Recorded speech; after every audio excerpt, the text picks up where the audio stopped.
সুপ্রিয় শিক্ষার্থীরা, তোমরা যারা এসএসসি 26 সালের পরীক্ষা দিচ্ছ, বাংলা প্রথম পত্রে তোমাদের জন্য টপ 200 এমসিকিউ নিয়ে হাজির হয়েছি। চলো আমরা শুরু করি এবং তোমরা একটু বিশেষভাবে একটু মনোযোগ দিবা। আমরা এখানে নিশ্চয়তা দিতে পারতেছি যে এই বিষয়গুলো যদি তোমরা ভালো করে দেখো, ইনশাল্লাহ আমরা এখান থেকে যথাযোগ্য কমন পাবো। সো আমরা দেরি না করে শুরু করছি। প্রথমে আমরা গদ্যাংশের যে এমসিকিউ গুলো আছে সেগুলো নিয়ে একটু আলোচনা করব। প্রথমেই দেখতে পাচ্ছি আমরা 1 নম্বর প্রশ্নে 1838 খ্রিস্টাব্দের 26শে জুন কোন সাহিত্যিকের জন্ম তারিখ। তাহলে আমরা জানি এই 1838 খ্রিস্টাব্দের 26শে জুন কোন সাহিত্যিক জন্মগ্রহণ করেছেন, তিনি হচ্ছে সাহিত্য সম্রাট বঙ্কিমচন্দ্র চট্টোপাধ্যায়। চলো আমরা পরবর্তী প্রশ্নে যাচ্ছি। এরপর আমরা দেখতে পাচ্ছি 2 নম্বর প্রশ্ন, বঙ্কিমচন্দ্র চট্টোপাধ্যায় চাকরি সূত্রে কোথায় ম্যাজিস্ট্রেট হিসেবে যোগদান করে নীলকরদের অত্যাচার দমন করেছিলেন? তিনি যশোরে, বরিশাল এবং ঢাকায়। এখানে সঠিক উত্তর আমরা নিব খুলনায়। খুলনায় তিনি ম্যাজিস্ট্রেটের দায়িত্ব পালন করেছিলেন এবং নীলকরদের তিনি দমন করেছিলেন। পরবর্তী প্রশ্নে আমরা যাচ্ছি। সেখানে বঙ্কিমচন্দ্র চট্টোপাধ্যায় কোন পত্রিকায় কবিতা প্রকাশের মাধ্যমে তার সাহিত্য চর্চা শুরু করেছিলেন?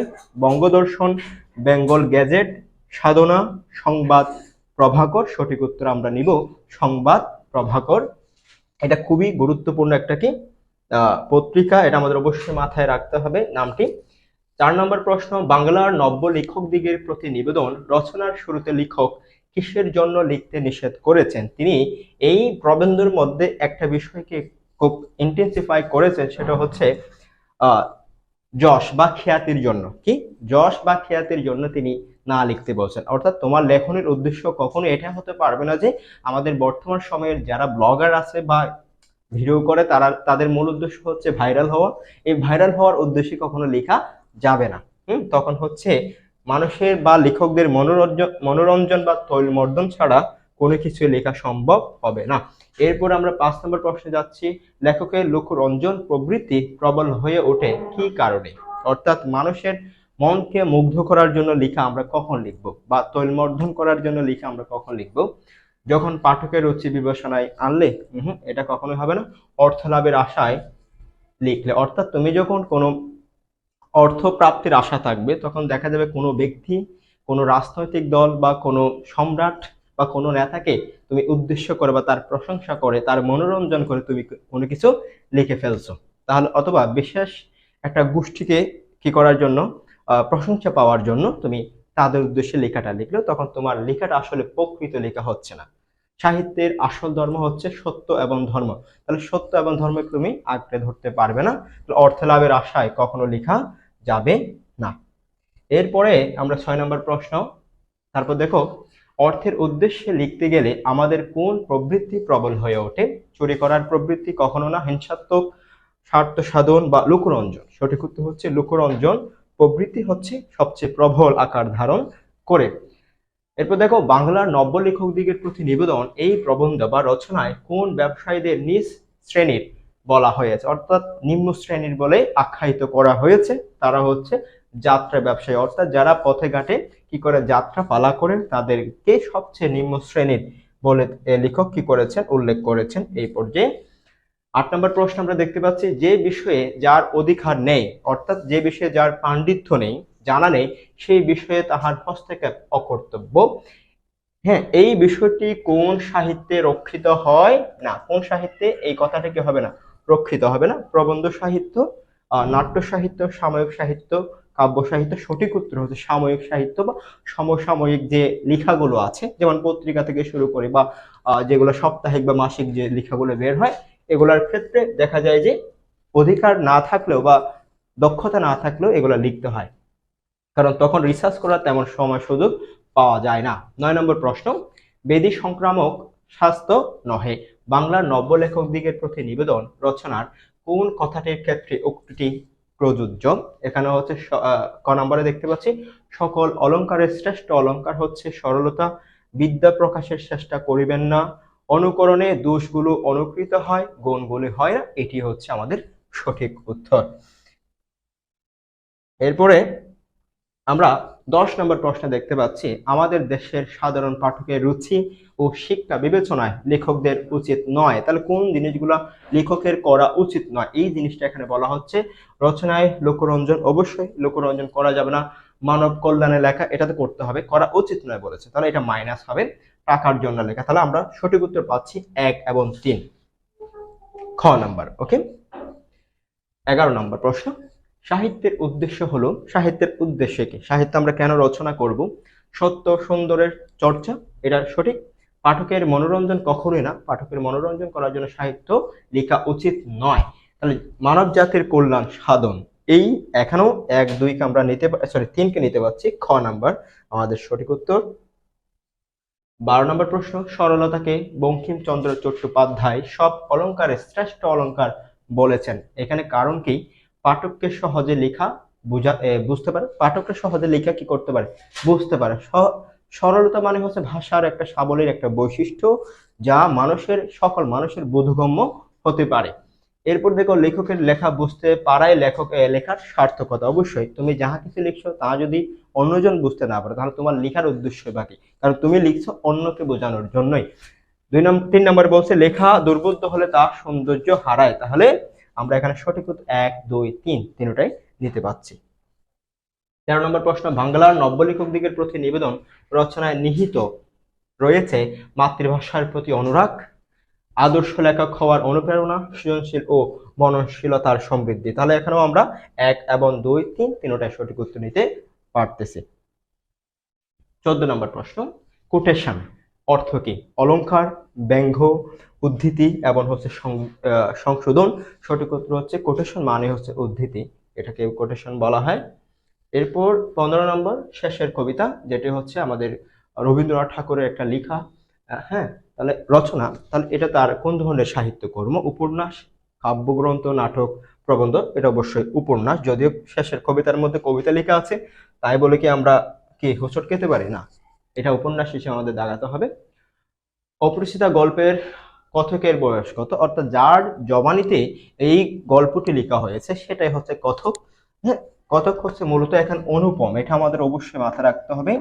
এই গল্পটি হচ্ছে অনুপমের জবানিতে রচিত হয়েছে, এবং সেই অনুপমের যখন গল্পটি লেখা হচ্ছিল তখন তার বয়স ছিল 27 বছর। এরপর 17 নম্বর প্রশ্ন, অপরিচিতা গল্পে অনুপমের আসল অভিভাবক কে ছিলেন? মামা। মামা তাদের সংসারটাকে ফলগুর বালির মতো কি করে নিয়েছেন? শুষে নিয়েছেন। হ্যাঁ, বাইরে থেকে দেখতে মনে হচ্ছে একেবারে সবকিছু ঠিকঠাক, কিন্তু ভিতরে একেবারে কি হয়ে গেছে? ফাফা হয়ে গেছে, এরকম একটা অবস্থা। 18 নম্বর, অনুপম তার মামাকে ফলগুর বালি বলার কারণ কি? নদীর মতোই গতিশীল, দয়াময়হীন, হ্যাঁ, দয়ামায়াহীন, পরিবারের সর্বময় কর্তা, লোভী প্রকৃতির মানুষ না। সঠিক উত্তর হচ্ছে পরিবারের সর্বময় কি কর্তা। এরপরে আমরা 19 নম্বর প্রশ্নে যাচ্ছি, অপরিচিতা গল্পে আসর জমাইতে অদ্বিতীয় কে? কে আসর জমাতে পারেন? আমরা জানি সেটা হচ্ছে অনুপমের বন্ধু, যিনি কানপুরে কাজ করতেন, তার নাম হচ্ছে হরিশ। এই হরিশ ব্যক্তিটি হচ্ছে আসর জমাইতে অদ্বিতীয়। 20 নম্বর প্রশ্ন, অপরিচিতা গল্প কথকের নাম কি? এটা আমরা কিছুক্ষণ আগেই বলেছি, এটা অনুপম। এরপরে আমরা 21 নম্বর প্রশ্নে যাচ্ছি, অপরিচিতা গল্পে কল্যাণের বিয়ে না করার সিদ্ধান্তের কারণ কি ছিল? তাহলে তিনি কেন বিয়ে করতেছিলেন না? তিনি মূলত আত্মমর্যাদার কারণে, যখন তাদের বিয়ে ভঙ্গ হয়ে যায় শুধুমাত্র অলংকারের পরিমাণের উপর ভিত্তি করে, সেখানে অনুপম কোনো প্রতিবাদ করতে পারে নাই। তাহলে এই ব্যক্তিত্বহীন, হ্যাঁ, মানুষকে সে কেন বিয়ে করবে? এইটাই হচ্ছে তার আত্মমর্যাদা। হ্যাঁ, তারপর হচ্ছে 22 নম্বর প্রশ্ন, আমি মাথা হেড করিয়া চুপ করিয়া রহিলাম উক্তিটি থেকে বোঝা যায় অনুপম মেরুদণ্ডহীন, 100% মেরুদণ্ডহীন, বিবেক বুদ্ধিহীন, ব্যক্তিত্বহীন। সঠিক উত্তর আমরা নিতে পারি 1 2 3 তিনটাই হচ্ছে সঠিক। 23, হ্যাঁ, এই উদ্দীপকটি পড়ে আমাদের 23 এবং 24 নং প্রশ্নের উত্তর করতে হবে। মাতৃস্নেহের তুলনা নাই, কিন্তু অতি স্নেহ অনেক সময় অমঙ্গল আনয়ন করে। অতিভক্তি চোরের লক্ষণ, তাহলে অতিভক্তি পেলে মানুষের একটু কি হতে পারে? সমস্যা হতে পারে। এটাই প্রমাণিত যে স্নেহের উত্তাপে সন্তানের পরিপুষ্টি তাহারই আধিক্যে সে অসহায় হইয়া পড়ে। অর্থাৎ এখানে দেখো 23 উদ্দীপকের বক্তব্য অপরিচিতা গল্পের কোন চরিত্রের কথা মনে করিয়ে দেয়? অনুপম। অনুপমের কথা মনে করি, যে এখানে লেখক এখানে অনুপমকে ব্যঙ্গ করে অনেক কিছুর সাথে তুলনা করে, শিমুল ফুল এবং মাকাল ফলের সাথে তুলনা করেছেন। হ্যাঁ, তাছাড়া তিনি তাকে গজাননের ছোট ভাই হিসেবে সম্বোধন করেছেন। হ্যাঁ, এগুলো হচ্ছে অতি আদরের লালিত সন্তানরা হচ্ছে এমন হয়ে যায়। তাহলে অতি আদর সন্তানদের করা কখনো অভিভাবকের কাম্য নয়। 24 নম্বর প্রশ্ন, অপরিচিতা গল্পের কোন বাক্যটি উদ্দীপকের ভাবের প্রতিনিধিত্ব করে? এই জীবন টানা দৈর্ঘ্যের হিসেবে বড় না গুণের হিসেবে? এটা কখনোই হবে না। আমাকে শিমুল ফুল ও মাকাল ফলের সহিত তুলনা করিয়া বিদ্রুপ করিবার সুযোগ পাইয়াছিলেন। শিশুকাল আমি কোলে কোলে মানুষ বোধ করি, সেই জন্য শেষ পর্যন্ত আমার পুরোপুরি বয়সই হলো না। সঠিক উত্তর আমরা এটাকে নিতে পারি। মানে অতি আদরে লালিত পালিত হওয়ার কারণে তার যে মানুষের যে বিবেকবোধ বা স্বাভাবিক মানুষের যে চারিত্রিক বৈশিষ্ট্যগুলা হওয়া দরকার ছিল, মানে একটা নির্দিষ্ট বয়সে যার যতটুকু মানসিক বৃদ্ধি হওয়া দরকার তার ততটুকু মানসিক বৃদ্ধি না হয় নাই। এটার পিছনে কারণ ছিল মা বাবার বা ফ্যামিলির পরিবারের মানুষের অতি ভক্তি। গজানন এর সঠিক ব্যাস বাক্য কোনটি? তাহলে গজানন সঠিক ব্যাস, এটা একটা হচ্ছে গজ আনন যার। হ্যাঁ, এটার সঠিক ব্যাস বাক্য হচ্ছে কি গজ আনন যার। এটা হচ্ছে বহুব্রীহি সমাসের একটা উদাহরণ, এটা মাথায় রাখতে হবে। গজানন। 26 নম্বর, সানাই, ডোল, কাশি এই 3 প্রকার বাদ্যযন্ত্রের সৃষ্ট ঐক্যতানকে কি বলা হয়? রোশন ছকে। রোশন ছকে বলা হয়। এরপর হচ্ছে 27, অপরিচিতা গল্পে কোন পুরুষের জবানি উত্তম পুরুষের জবানিতে রচিত? আমরা একটু দ্রুত যাব। 28 নম্বর প্রশ্ন, কোন শিল্পে অবদানের জন্য রুদা চিরস্মরণীয় হয়ে আছেন? সেটা হচ্ছে ভাস্কর্য। ভাস্কর্য শিল্পে অবদানের জন্য রুদা একজন বিখ্যাত একজন কি ভাস্কর্য শিল্পী। এরপর 29, এই পুতুল গড়া হচ্ছে তার খেলা। সাহিত্য খেলা প্রবন্ধে এই উক্তিটি কার কথা বলা হয়েছে? সেটা হচ্ছে রুধা সম্পর্কে বলা হয়েছে। হ্যাঁ, যিনি হচ্ছে ভাস্কর্য শিল্পের সাথে জড়িত ছিলেন। সাহিত্য খেলা প্রবন্ধে রসাতলে গমন বলতে কি বোঝানো হয়েছে? অর্থাৎ হচ্ছে গোল্লায় যাওয়া। আমরা সমাজে কিছু কথা বলি না, গোল্লায় গেছে, সেটা কি গেছে? গোল্লায় গেছে, কেমন জানি পাগলাটো হয়ে গিয়েছে। তাহলে গোল্লায় যাওয়া মানেই হচ্ছে রসাতলে গমন, সেটা মানে অধপাতে যাওয়া বা অধপতনে ধাবিত হওয়া। তাহলে এখানে কি হবে? অধপাতে যাওয়া। লেখকরা অবশ্য দর্শকের কাছে হাততালির প্রত্যাশা রাখেন। এখানে হাততালি অর্থ কি? এখানে হাততালি অর্থ কি নিজেকে প্রকাশ করা বা স্বীকৃতি লাভ, এরপর হচ্ছে প্রেরণা লাভ, নিজেকে বড় করা। তাহলে হাততালি বলতে মূলত স্বীকৃতি লাভ করাকে বোঝায়, মানে প্রশংসা করা, এটা প্রভৃতি বিষয়কে বোঝাচ্ছে। তাহলে 32 নম্বর প্রশ্ন, সাহিত্যের উদ্দেশ্য সকলকে আনন্দ দেয়া, কারো মনোরঞ্জন করা নয়, উক্তিটি কার? তাহলে উক্তিটি কার? প্রমোদ চৌধুরী বা শরৎচন্দ্রের, বঙ্কিমচন্দ্রের, পেরেচাঁদ মিত্রের? সাহিত্যের এটা হচ্ছে প্রমোদ চৌধুরী, যিনি সাহিত্যকলা যে প্রবন্ধটি রয়েছে সেটি যিনি লিখেছেন। এরপর হচ্ছে 33, সাহিত্যকলা প্রবন্ধের আলোকে ছাত্রদের গল্পের বই পড়ার কারণ হলো শিক্ষামূলক, আনন্দদায়ক এবং উদ্দেশ্যমূলক। তারপর হচ্ছে উপদেশমূলক। সঠিক উত্তর হচ্ছে আনন্দদায়ক। আনন্দ দান করার জন্য সাহিত্য পাঠ করা উচিত। 34, মনের বৈশিষ্ট্য প্রকাশ করতে প্রমোদ চৌধুরী বলেছেন, মন উঁচুতে উঠতে পারে, নিচুতে নামতে পারে, মন সঠিক জায়গায় অবস্থান করতে পারে। সঠিক উত্তর হচ্ছে 1 এবং 2, মন সঠিক জায়গায় অবস্থান করে না কখনো। 35, এই উদ্দীপকটি পরে 35 এবং 36 নম্বর প্রশ্নের উত্তর করতে হবে। প্রথম সংলাপ, সাহিত্য অপ্রয়োজনের, মনের আনন্দের এই সৃষ্টি, অপরের অনের রস সঞ্চারই একমাত্র এর উদ্দেশ্য। দ্বিতীয়, সাহিত্য এটা প্রয়োজনের হবে। এবং দ্বিতীয় সংলাপ, কথাটি মানতে পারলাম না, সাহিত্য যদি সমাজ প্রতিফলিত আর জ্ঞানের কথা না থাকে তবে লোকে পড়বে কেন? হ্যাঁ, তাহলে উদ্দীপকের প্রথম সংলাপের ভাবটি সাহিত্যকলা প্রবন্ধে কোন লাইনের সাথে প্রতিফলিত হয়েছে? এখানে আমরা সঠিক উত্তর হিসেবে নিতে পারি সাহিত্যের উদ্দেশ্য সকলকে আনন্দ দেওয়া, কারো মনোরঞ্জন করা নয়। এরপর হচ্ছে 36, উদ্দীপকের দ্বিতীয় সংলাপে সাহিত্যকলা প্রবন্ধে কার মনোভাব ফুটে উঠছে? লেখকের এবং হচ্ছে লেখকের, পাঠকের, শিক্ষকের। সঠিক উত্তর হচ্ছে এখানে শিক্ষকের মনোভাব ফুটে উঠেছে। 37, আদি রামায়ণ রচনা করেছেন কে? বাল্মীকি কর্তৃক আদি রামায়ণ রচিত হয়েছে। এরপর আমরা পাচ্ছি 38 নম্বর প্রশ্ন, কুশীলব শব্দের অর্থ কি? কুশীলব শব্দের অর্থ হচ্ছে অভিনেতা। কুশীলব শব্দের অর্থ হচ্ছে অভিনেতা। এরপর হচ্ছে 39, শরৎচন্দ্র জীবিকার তাগিদে কোথায় গিয়েছিলেন? মায়ানমারে গিয়েছিলেন, পুরাতন নাম ছিল বার্মা। তারপর 40 আমার শরৎচন্দ্র চট্টোপাধ্যায় কত বছর বয়সে সন্ন্যাসী হয়েছিলেন? মাত্র 24 বছর বয়সে তিনি সন্ন্যাসী জীবন যাপনের উদ্দেশ্যে তিনি মিয়ানমারে চলে গেছিলেন। এবং হচ্ছে 41 নম্বর প্রশ্ন, মৃত্যুঞ্জয় কোন ক্লাসে পড়তো? মৃত্যুঞ্জয় হচ্ছে 3rd ক্লাসে পড়তো, বর্তমানে অষ্টম শ্রেণী। বর্তমানে কোন শ্রেণী? অষ্টম শ্রেণী। তাহলে মৃত্যুঞ্জয় 3rd ক্লাসে পড়তো, তৎকালীন 3rd ক্লাস মানে বর্তমানে অষ্টম শ্রেণী। এরপর আমরা পরবর্তী প্রশ্নে যাচ্ছি। উপরের আদালতের হুকুম বলতে কি বোঝানো হয়েছে? স্রষ্টার নির্দেশকে বোঝানো হয়েছে। এরপরে পরবর্তী প্রশ্ন, বিলাসী গল্পে মৃত্যুঞ্জয় প্রসঙ্গে সুনাম কথাটি ধারা কি প্রকাশ পেয়েছে? সুনাম কথাটির ধারা মূলত এখানে কোনো খ্যাতি, সম্মান, প্রথা এগুলো প্রকাশ পায়নি। দুর্নাম জাস্ট ব্যঙ্গ করে এই কথাটি বলেছেন।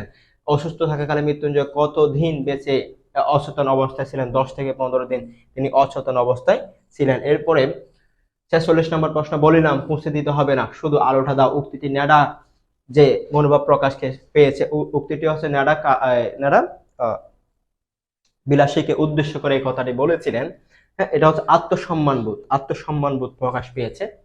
হ্যাঁ, তারপর পরবর্তী প্রশ্ন, বাবুরা আমাকে একটিবার ছেড়ে দাও, বিলাসী কেন এই কথা বলেছিলেন?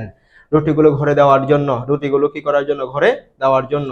এরপরে দেখো 48 নম্বর প্রশ্ন, মহত্বের কাহিনী আমাদের অনেক আছে, এখানে মহত্ব কি অর্থে বোঝানো হয়েছে?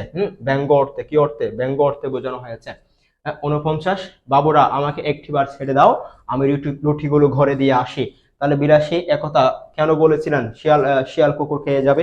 অবশ্যই রুটিগুলো রোগা মানুষ সমস্ত রাত খেতে পারবে না, মৃত্যুঞ্জয় মরে যাবে। সঠিক উত্তর হচ্ছে 1 এবং 2, মৃত্যুঞ্জয় কেন মরে যাবে এটা না। এরপর হচ্ছে 50 নম্বর প্রশ্ন, ঠিক যেন ফুলদানিতে জল দিয়ে ভিজিয়ে রাখা বাসে ফুলের মতো, গল্প কত একতা ধারা কি বুঝিয়েছেন? বিলাসীর শারীরিক অবস্থা, বিলাসীর সৌন্দর্য, বিলাসীর মলিন চেহারা। তাহলে এখানে বিলাসীর শারীরিক সৌন্দর্য কেন বোঝাবে? এখানে বলছে ফুল দিয়ে, ঠিক যেন ফুলদানিতে জল দিয়ে ভিজাইয়া রাখা বাসি ফুলের মতো। তারপর শারীরিক অবস্থা, সৌন্দর্য নয়, মলিন চেহারা এটা, এবং শারীরিক অবস্থা 1 এবং 3। এরপরে 51 নম্বর প্রশ্ন, বিলাসীর আত্মহত্যার কারণ কি ছিল? স্বামী সুখ, ভালোবাসার জীবন্ত রাখা, নিষ্ঠুর সমাজ ব্যবস্থা। সঠিক উত্তর হচ্ছে 1 এবং 3, ভালোবাসা জীবন্ত রাখা। মৃত্যুবরণ করে কি ভালোবাসাকে জীবন্ত রাখা যায়? কখনো সম্ভব নয়। উদ্দীপকটি পড়ে 52 এবং 53 নম্বর প্রশ্নের উত্তর করতে হবে। বিশ্ববিদ্যালয়ের মেধাবী ছাত্র সুবন গাঙ্গুলি তার গ্রামের মানুষের কল্যাণের জন্য তৈরি করেছে বিভিন্ন সামাজিক সংগঠন, কিন্তু নিচু জাতের মেয়েকে বিয়ে করেছে বলে এখন সে নিজে সমাজচ্যুত, মানে সমাজ থেকে বিচ্যুত হয়ে গেছে। বিচ্যুত হতে হয়েছে, মূলত গিয়েছে না, হতে হয়েছে। 52, উদ্দীপকের সুবনের মতো বিলাসী গল্পের কোন চরিত্রটি একই পরিস্থিতির শিকার? অবশ্যই সেটা হচ্ছে মৃত্যুঞ্জয়। সেটা হচ্ছে কি? মৃত্যুঞ্জয়। পরবর্তী প্রশ্ন, উদ্দীপকে বিলাসী গল্পের কোন সামাজিক দিকটি লক্ষণীয়? বর্ণপ্রথা এই দিকটি লক্ষণীয়। পরবর্তী প্রশ্ন, 40-এর কোঠা বলতে কি বোঝানো হয়? 40 থেকে 49 পর্যন্ত। খ নাম্বার আমাদের সঠিক উত্তর। 55 নম্বর প্রশ্ন, রোকেয়া সাখাওয়াত হোসেন কত সালে জন্মগ্রহণ করেছেন? 1880 সালে তিনি জন্মগ্রহণ করেছেন। এর পরবর্তী প্রশ্ন হচ্ছে পদ্মরাগ গ্রন্থটি রচয়িতাকে? বেগম রোকেয়া সাখাওয়াত হোসেন। রোকেয়া সাখাওয়াত হোসেন হচ্ছে এটা লেখক। 57, সুলতানাস ড্রিমস রচনাটির লেখকের নাম কি? এটাও হচ্ছে রোকেয়া সাখাওয়াত হোসেন। এটা হচ্ছে কি? রোকেয়া সাখাওয়াত হোসেন। 58, রোগীর চিকিৎসা করিতে হইলে প্রথমে রোগের অবস্থা জানা আবশ্যক, উক্তিটি দিয়ে কি বোঝায়? অর্থাৎ সমাধানের পূর্বে সমস্যা চিহ্নিত করতে হবে। অর্থাৎ তুমি কোন বিষয়ে তোমার গবেষণা, তোমার পরীক্ষা নিরীক্ষা চালাবে, সেটাই যদি তুমি নির্ধারণ করতে না পারো, তাহলে তুমি কোন বিষয়ের উপর ভিত্তি করে তোমার গবেষণাটা পরিচালনা করবে। এই জন্য সমস্যা আগে নির্ধারণ করতে হবে। 59, আমাদের একটা রোগ আছে, তাহলে সেই রোগের কোন রোগের কথা বলছে? এখানে বেগম রোকেয়া বলেছে কোন রোগের কথা? দাসত্ব। মেয়েরা, নারী জাতির যে আজকের যে বা সমাজের প্রাক সমাজ বা বর্তমান সমাজে যে অবস্থা বা মধ্যযুগে যে অবস্থা, সবগুলোই হচ্ছে নারীদের কারণে। মূলত তাদের মনস্তত্ত্ব ছিল হচ্ছে দাসত্ব করার মানসিকতা। তারপর হচ্ছে ভগিনীদিগকে জানাইয়াছি যে আমাদের একটা রোগ আছে, সেটা হচ্ছে দাসত্ব। রোকেয়া সাখাওয়াত হোসেন কোন রচনার মাধ্যমে এটি জানিয়েছিলেন? সেটা হচ্ছে স্ত্রী জাতির অবনতি নামক একটা প্রবন্ধ তিনি লিখেছিলেন, সেখানে এই উদ্ধৃতিটি তিনি করেছিলেন। 61, অর্ধাঙ্গী প্রবন্ধে ফার্সে মহিলাদের কি মোচন হয়নি? মানসিক দাসত্ব, পর্দা মোচন হয়েছে। এই ফার্সিটা হচ্ছে পর্দা প্রথাকে ত্যাগ করেছে, কিন্তু তারা আসলে মানসিক দাসত্ব থেকে কখনো মুক্ত হতে পারেনি। এরপরে প্রশ্ন দেখো, মানসিক দাসত্ব বলতে লেখিকা কি বোঝাতে চেয়েছেন? মানসিক দাসত্ব বলতে লেখিকা কি বোঝাতে চেয়েছেন? নারীর পরাধীনতাকে। সঠিক উত্তর হচ্ছে নারীর পরাধীনতাকে তিনি বোঝাতে চেয়েছেন। এর পরবর্তী প্রশ্ন আমরা দেখতে পাচ্ছি, অর্ধাঙ্গে প্রবন্ধে শক্ট শব্দটির প্রতীকী রূপ ব্যবহৃত হয়েছে ভারতবাসীর ক্ষেত্রে, নারীর ক্ষেত্রে, অর্থনীতির ক্ষেত্রে, সমাজের ক্ষেত্রে, বা কার ক্ষেত্রে হবে? অবশ্যই সমাজের ক্ষেত্রে হবে, সমাজ। পরবর্তী প্রশ্ন, 64 নম্বর প্রশ্ন, তরুলতা যেমন বৃষ্টির সাহায্য প্রার্থী, মেঘও সেই রূপ তরুর সাহায্য চায়। অর্ধাঙ্গী প্রবন্ধে এই উক্তি ধারা কি বোঝানো হয়েছে? নারী পুরুষ নির্ভরশীল, পুরুষের উপর নারী নির্ভরশীল, নারী পুরুষ পরস্পরের পরিপূরক। সঠিক উত্তর হচ্ছে এটাই, নারী পুরুষ পরস্পরের পরিপূরক। আমরা স্বামীর দাসী নহে, অর্ধাঙ্গী বলতে রুকেয়া সাখাওয়াত হোসেন বুঝাতে চেয়েছেন স্ত্রী জাতি পুরুষের অর্ধাংশ, স্ত্রী জাতি পুরুষের সুখে দুঃখে সমভাগিনী, পরস্পরের সহচরী। তাহলে এখানে 1 নম্বরটা আমরা নিতে পারছি না, আমরা 2 এবং 3 কে নিব। এরপরে 66 নম্বর প্রশ্ন, অর্ধাঙ্গী প্রবন্ধে বর্ণিত নাকের দড়ি। এই নাকের দড়ি আমরা দেখি যে মহিষ যেগুলো পাগলাটে মহিষ থাকে সেগুলোকে নাকে দড়ি দেওয়া হয়, হ্যাঁ, যেন পাগলামি করতে না পারে, মানুষের উপর যেন আঘাত করতে না পারে। তাহলে নাকে দড়ি এটা দ্বারা কি বোঝানো হয়েছে? অধিকার ও মালিকানার বস্তু, মেয়েদের আটক রাখার কৌশল, তন্তু তন্তু বয়ন করে তৈরিকৃত রাশি, এবার হচ্ছে নথজানু বা বাধ্য করার অস্ত্র। সঠিক উত্তর হচ্ছে কি নথজানু বা নিচু করা বা বাধ্য করার কি অস্ত্র। কলম্বাস কোন দেশের নাবিক ছিলেন? কলম্বাস অবশ্যই ইতালির নাবিক ছিলেন, যিনি আমেরিকা কি করেছিলেন? আবিষ্কার করেছিলেন। এরপর হচ্ছে 68 নম্বর প্রশ্ন, অর্ধাঙ্গী প্রবন্ধে তরঙ্গিনী বলতে তরঙ্গ মানে হচ্ছে ঢেউ, তরঙ্গ মানে হচ্ছে ঢেউ, কিন্তু এখানে বলছে তরঙ্গিনী, তার মানে নদীকে বুঝিয়েছে, তার মানে কাকে বুঝিয়েছে? নদীকে বুঝিয়েছে। 69, তাহারা মহৎ যদি নাই হন অন্তত ক্ষুদ্র নন, কাদের সম্পর্কে এই কথাটি বলা হয়েছে? তরুণদের সম্পর্কে, বিদ্যুতের কর্মীদের এবং ধ্যানীদের। সঠিক উত্তর হচ্ছে ধ্যানীদের সম্পর্কে এই কথাটি বলা হয়েছে। আমি কবি, বনের পাখির মতো স্বভাব আমার গান করার। এখানে কবি কে? বনের পাখি নাকি প্রাবন্ধিক নিজে নাকি বয়স ফিঙে নাকি গানের পাখি? সঠিক উত্তর হচ্ছে প্রাবন্ধিক নিজে, নিজেকে কবি বলেছেন, কাজী নজরুল ইসলাম এই কথাটি বলেছেন। আমি কবি, বনের পাখির মতো স্বভাব আমার গান করার উক্তিটিতে বোঝানো হয়েছে কি? যৌবনের উচ্ছলতা, যৌবনের কি উচ্ছলতা, যৌবনের ধারণা, যৌবনের গতিশীলতাকে এখানে কি করা হয়েছে? ইন্ডিকেট করা হয়েছে। এরপর হচ্ছে যৌবনের গান প্রবন্ধে পদ্মা ভাগীরথীর মতো খরস্রোতা বলে কার বাণীকে এখানে বোঝানো হয়েছে? কবির বাণী, লক্ষণ সেন কখনো না, বক্তার বা বক্তিয়ার খিলজি। সঠিক উত্তর হচ্ছে বক্তার। পরবর্তী প্রশ্ন, আমি কম ভক্তার দলে উক্তিটি কে করেছেন? উক্তিটি করেছেন কাজী নজরুল ইসলাম। এরপর পরবর্তী প্রশ্ন, যৌবনের গান প্রবন্ধে প্রাবন্ধিক পৃথিবী গড়ার জন্য আহ্বান জানিয়েছেন কাদেরকে? পৃথিবী গড়ার জন্য তিনি আহ্বান কাদেরকে জানিয়েছেন? মানব সমাজকে, তরুণ ও যুব সমাজকে, মুসলিম সমাজকে, শিক্ষিত সমাজকে। সঠিক উত্তর হচ্ছে তরুণ এবং যুব সমাজকে, হ্যাঁ। তারপর হচ্ছে 75 নম্বর প্রশ্ন, আমাদের ধর্ম আমাদের ইসলাম, কিন্তু প্রাণের ধর্ম আমাদের তারুণ্য বা যৌবন। লেখক এই উক্তিটির মাধ্যমে কি বোঝাতে চেয়েছেন? ইসলাম ধর্ম তরুণ সমাজকে, তরুণ সমাজের প্রাণের ধর্ম, তরুণদের কাছে প্রাণের ধর্ম সবকিছুর ঊর্ধ্বে, তরুণরা সকল দেশের, সকল ধর্মের, সকল মানুষের, তরুণরা যাযাবর, তারা ধর্ম মানে না, এটা কখনোই হবে না। তাহলে আমাদের সঠিক উত্তর হচ্ছে 2 নম্বর, খ নম্বরটা। 73, যৌবনের গান প্রবন্ধে একটি হলো যৌবনের মাতৃরূপ, অন্যটি কি? সৌম্যরূপ, শান্তরূপ, রুদ্ররূপ এবং হচ্ছে ক্ষুব্ধরূপ। দ্বিতীয়টি হচ্ছে রুদ্ররূপ। 77 নম্বর প্রশ্ন, যৌবনের গান প্রবন্ধ অনুসারে লেখক তাদের দলে মানে কাদের দলে যারা মানব জাতির কল্যাণ সাধন করে। এখানে সেবা, কর্ম এবং অর্থ কখনোই হবে না, 1 এবং 2। এরপর বার্ধক্য বলতে প্রাবন্ধিক বুঝিয়েছেন পুরাতনকে, মিথ্যুকে। সঠিক উত্তর হচ্ছে 1, 2, 3। এই উদ্দীপকটি পরে 79 এবং 80 নম্বর প্রশ্নের উত্তর করতে হবে। সীমা ও রিমা 2 বোন, হ্যাঁ, মনে রাখবা, সীমা এবং রিমা 2 বোন। এক সহপাঠী অসুস্থ হলে সীমা দ্রুত তাকে হাসপাতালে নিয়ে সুস্থ করে তুলে। রিমা দুরন্ত প্রকৃতির, রিমা হচ্ছে কি দুরন্ত প্রকৃতির, সে খেলাধুলা করে এবং ভবিষ্যতে সেনা কর্মকর্তা হতে চায়।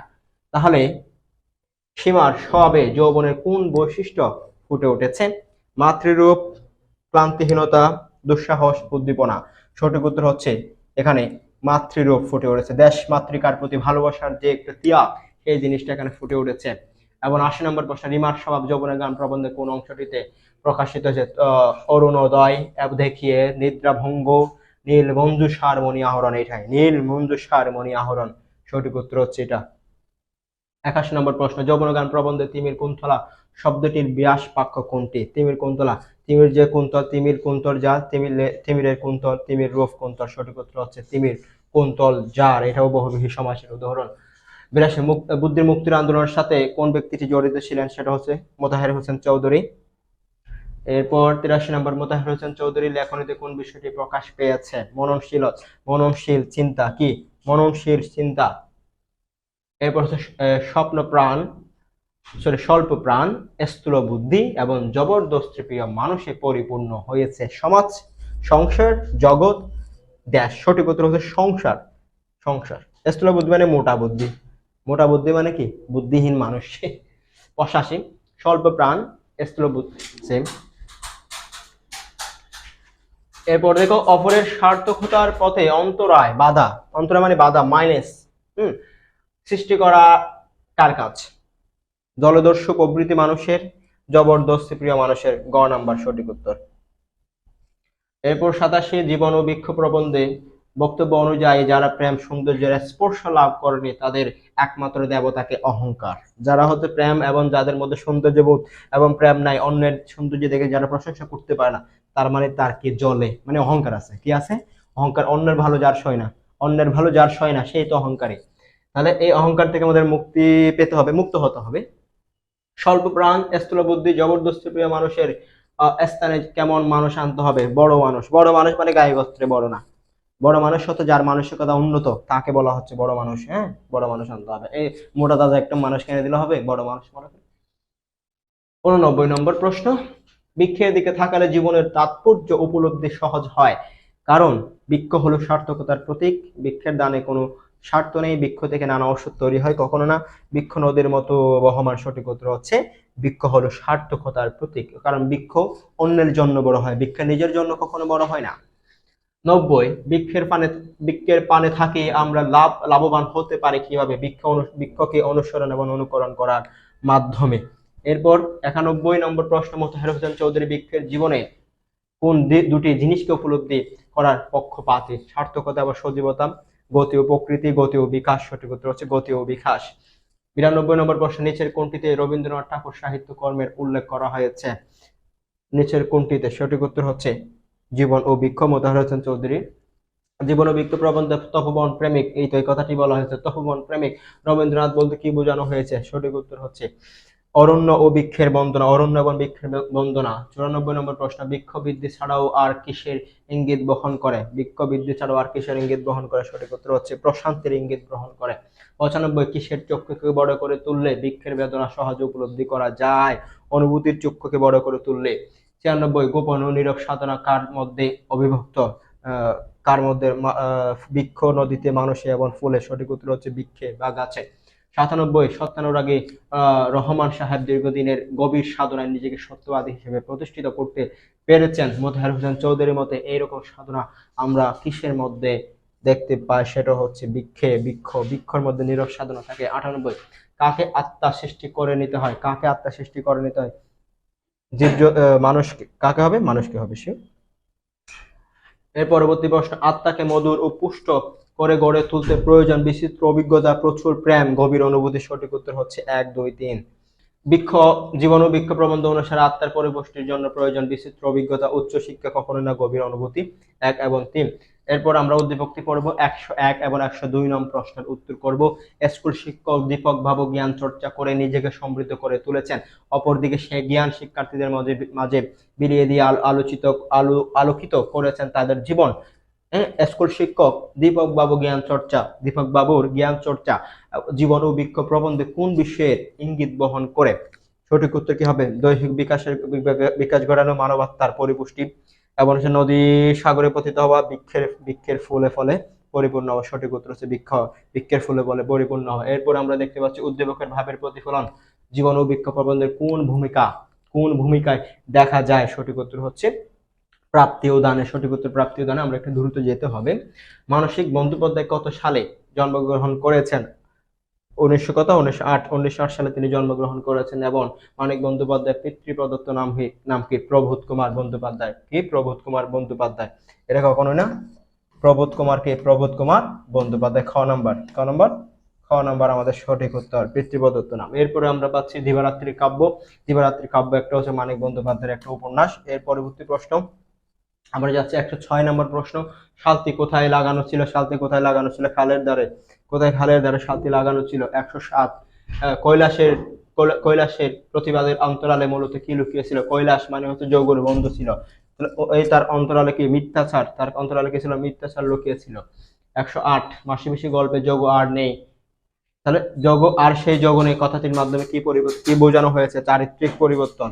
কি চারিত্রিক পরিবর্তনকে নির্দেশ করা হয়েছে। 109 নম্বর প্রশ্ন। বজ্জাত হোক, খুনে হোক, জামাইতো মাসিপিসি গল্পে পিসিরা উক্তির মধ্য দিয়ে কি প্রকাশ পেয়েছে? সামাজিক দায়িত্ববোধ কখনোই না, মানবিকতা ও কল্যাণবোধ, সৌজন্য ও আত্মীয়তাবোধ এবং হচ্ছে চাতুর্য ও কৌশল। সঠিক উত্তর হচ্ছে সামাজিক ও দায়িত্ববোধ। সামাজিক ও দায়িত্ববোধ, ঠিক আছে। 110 মাসিপিসি গল্পের বজ্জাত হোক, কোন হোক, জামাইতো, তাহলে বাক্যটিতে প্রকাশ পেয়েছে কুসংস্কার, প্রথানুগত্য, জামাই প্রীতি এবং হচ্ছে জামাই ভীতি। না, প্রীতি ভীতি কোনোটাই না, এটা হচ্ছে প্রথানুগত্য। আমাদের বাঙালি সমাজের যে জামাই আদর বলে একটা কথা আছে, এই দিকটি কি বিক্রি করে মাসিপিসির যোগ্যকে ভালো মন্দ 10টা জিনিস খাওয়াইছিল। ছাগলটা বিক্রি করে তারা ভালো মন্দ 10টা জিনিস তাদের জামাইকে খাওয়াইছিল। তারপর হচ্ছে মাসিপিসি গল্পে আল্লাদির দিকে কে ছলছল চোখে কে তাকিয়েছিল? যখন খড় তুলে দিচ্ছিল তখন বুড়ো রহমান নামে একজন ব্যক্তি ওই আল্লাদির দিকে ছলছল চোখে চেয়েছিল, কারণ তাকে তার মেয়ের মতো মনে হয়েছিল। জেলে নয় গেলাম কৈলাস, কিন্তু মেয়ে যদি স্বামীর কাছে না যেতে চায় খুন হওয়ার ভয়ে।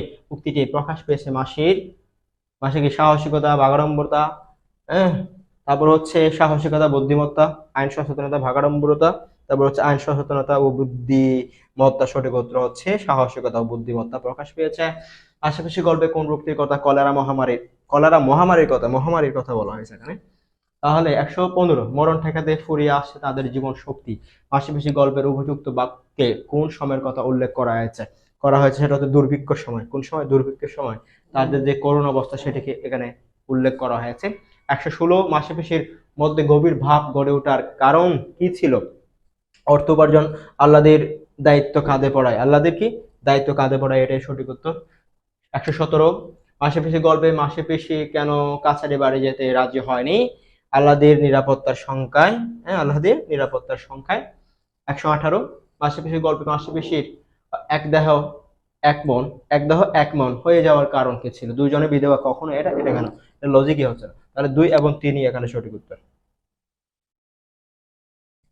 এরপর হচ্ছে 119 দারোগা বাবু এসে বসে আছেন বাবুর সাথে মাসিপিসি গল্পে এই বাক্যে প্রকাশ পেয়েছে বাবুর সাথে দারোগা বাবুর সুসম্পর্ক, দারোগা বাবুর হুকুম পালন করতে হবে, দারোগা বাবুকে মাসিপিসির বিচার করতে এসেছেন। সঠিক উত্তর হচ্ছে 1, 2, 3।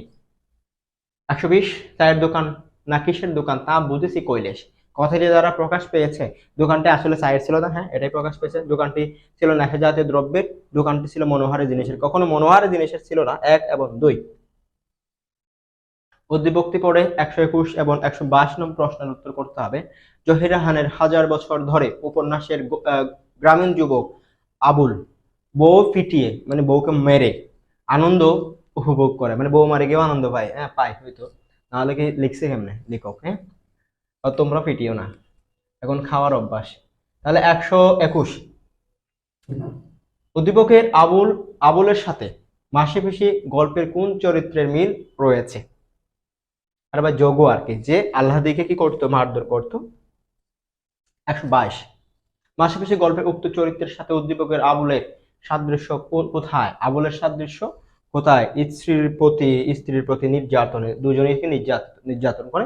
এরপর উদ্দীপকটি পড়ে 123 24 নম্বর প্রশ্নের উত্তর করতে হবে।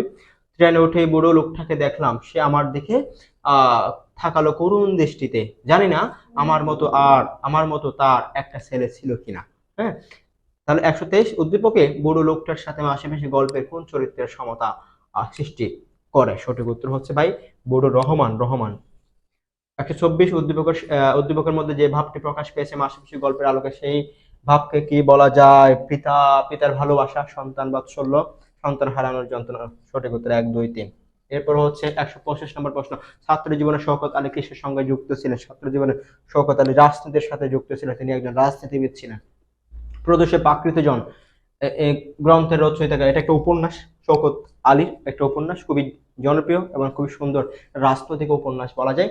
127 নম্বর প্রশ্ন। শওকত আলী সাহিত্য ভাবনার মূল প্রবণতা ছিল কি? জীবনকে নিবিড়ভাবে অবলোকন করা, বিচিত্র জীবন প্রবাহের শিল্পাবয়ন প্রদান, তারপর হচ্ছে সাহিত্যকে উৎকৃষ্ট করা। সঠিক উত্তর হচ্ছে 1 এবং 2। 128 সাগর উপর দিয়ে চিনির কল যাওয়ার সময় কি কাঁপে না? সেটা হচ্ছে নদীর পানির স্রোত কাঁপে না।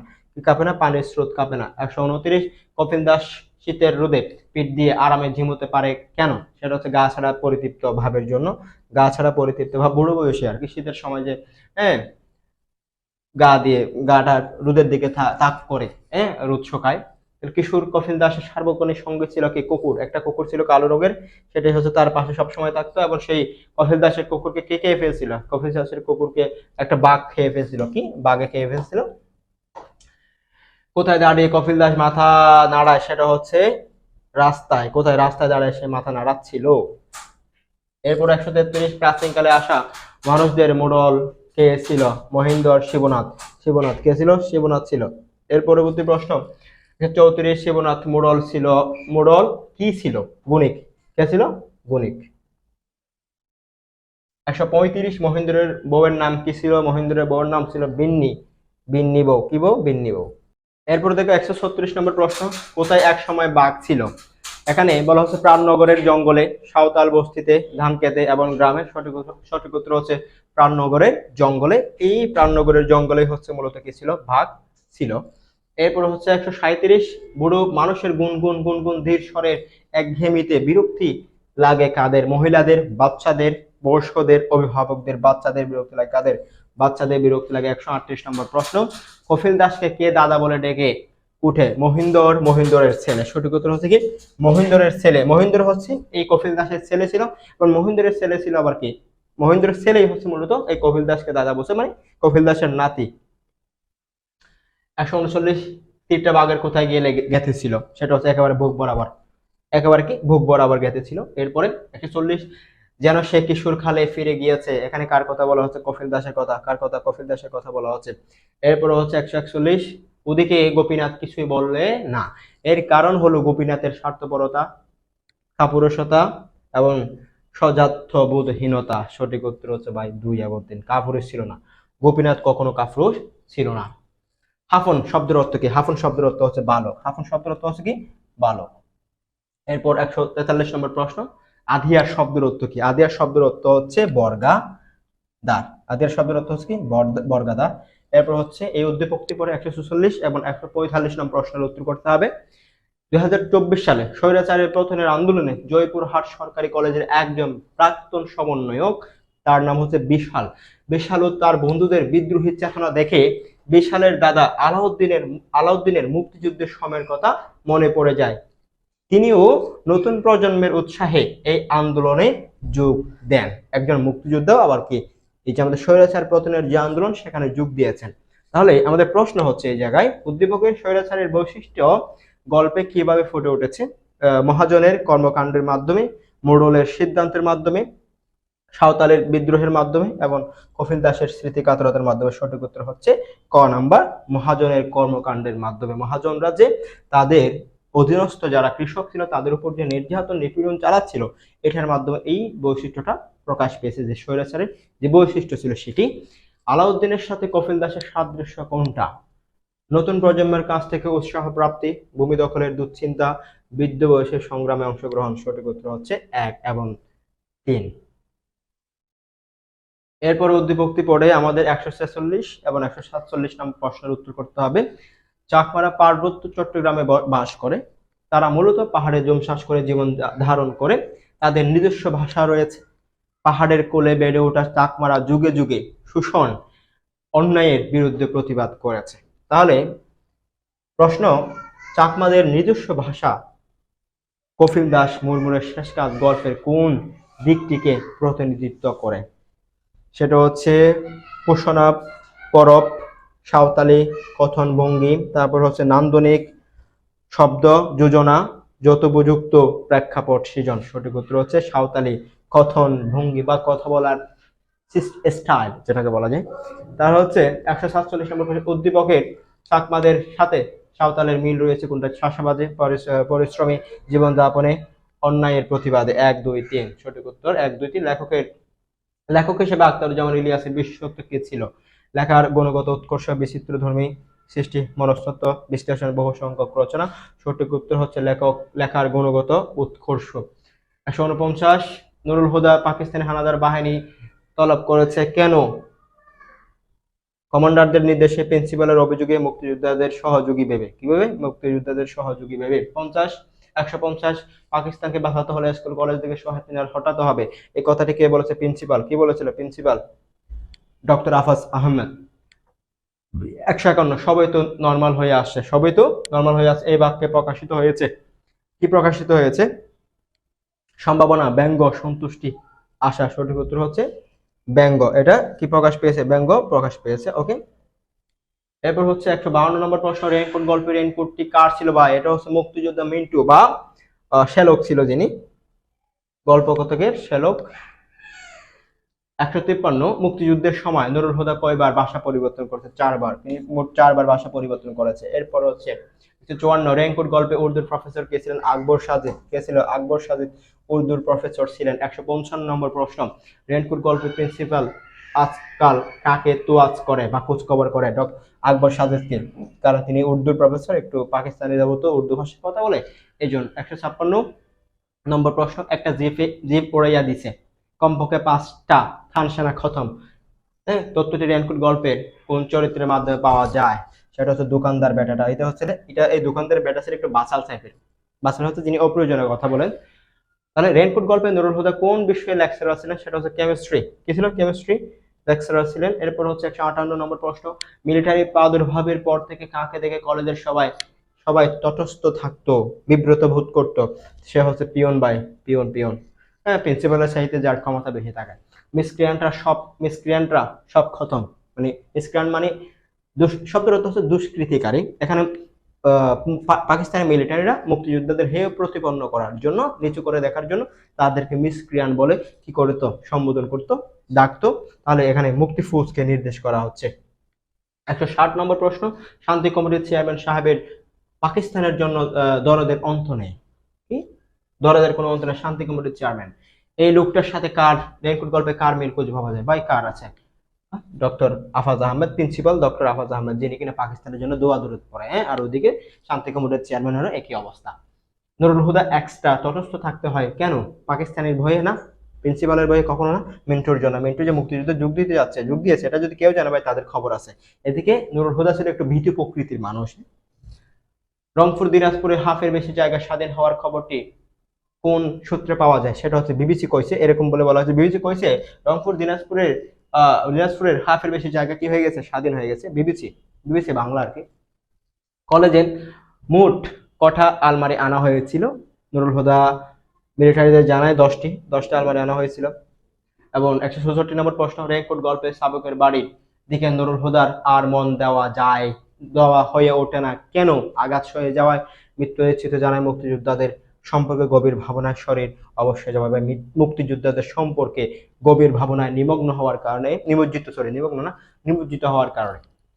165, এগুলো হলো পাকিস্তানের শরীরের কাটা, কোনগুলাকে বলা হচ্ছে? শহীদ মিনারকে বলা হচ্ছে।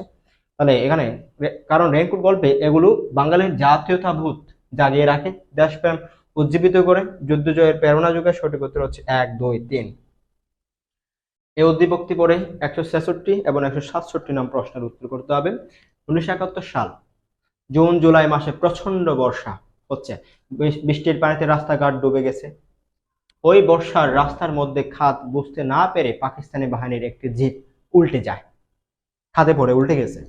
166 নম্বর প্রশ্ন, উদ্দীপকের প্রকৃতির অবস্থানে, মানে প্রকৃতির অবস্থানে রেইনকোট গল্পে কি নামে উপস্থাপন করা হয়েছে? রেইনকোট গল্পে কি নামে উপস্থাপন করা হয়েছে, অর্থাৎ প্রাকৃতিক যে একটা পরিবেশ অভিভাবক এখানে উদ্দীপকে ফুটে উঠেছে, সেটা রেইনকোট গল্পে কিভাবে সেটা লেখক উপস্থাপন করেছেন, সেটা হচ্ছে বা জেনারেল উইন্টার।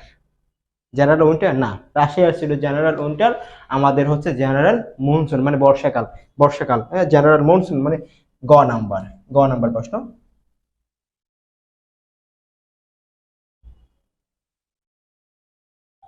এখানে জেনারেল মনসুন, মনসুন হবে, জেনারেল উইন্টার তো রাশিয়ারটা ছিল, আমাদের হচ্ছে জেনারেল মনসুন। জেনারেল মনসুন এখানে নাম্বার।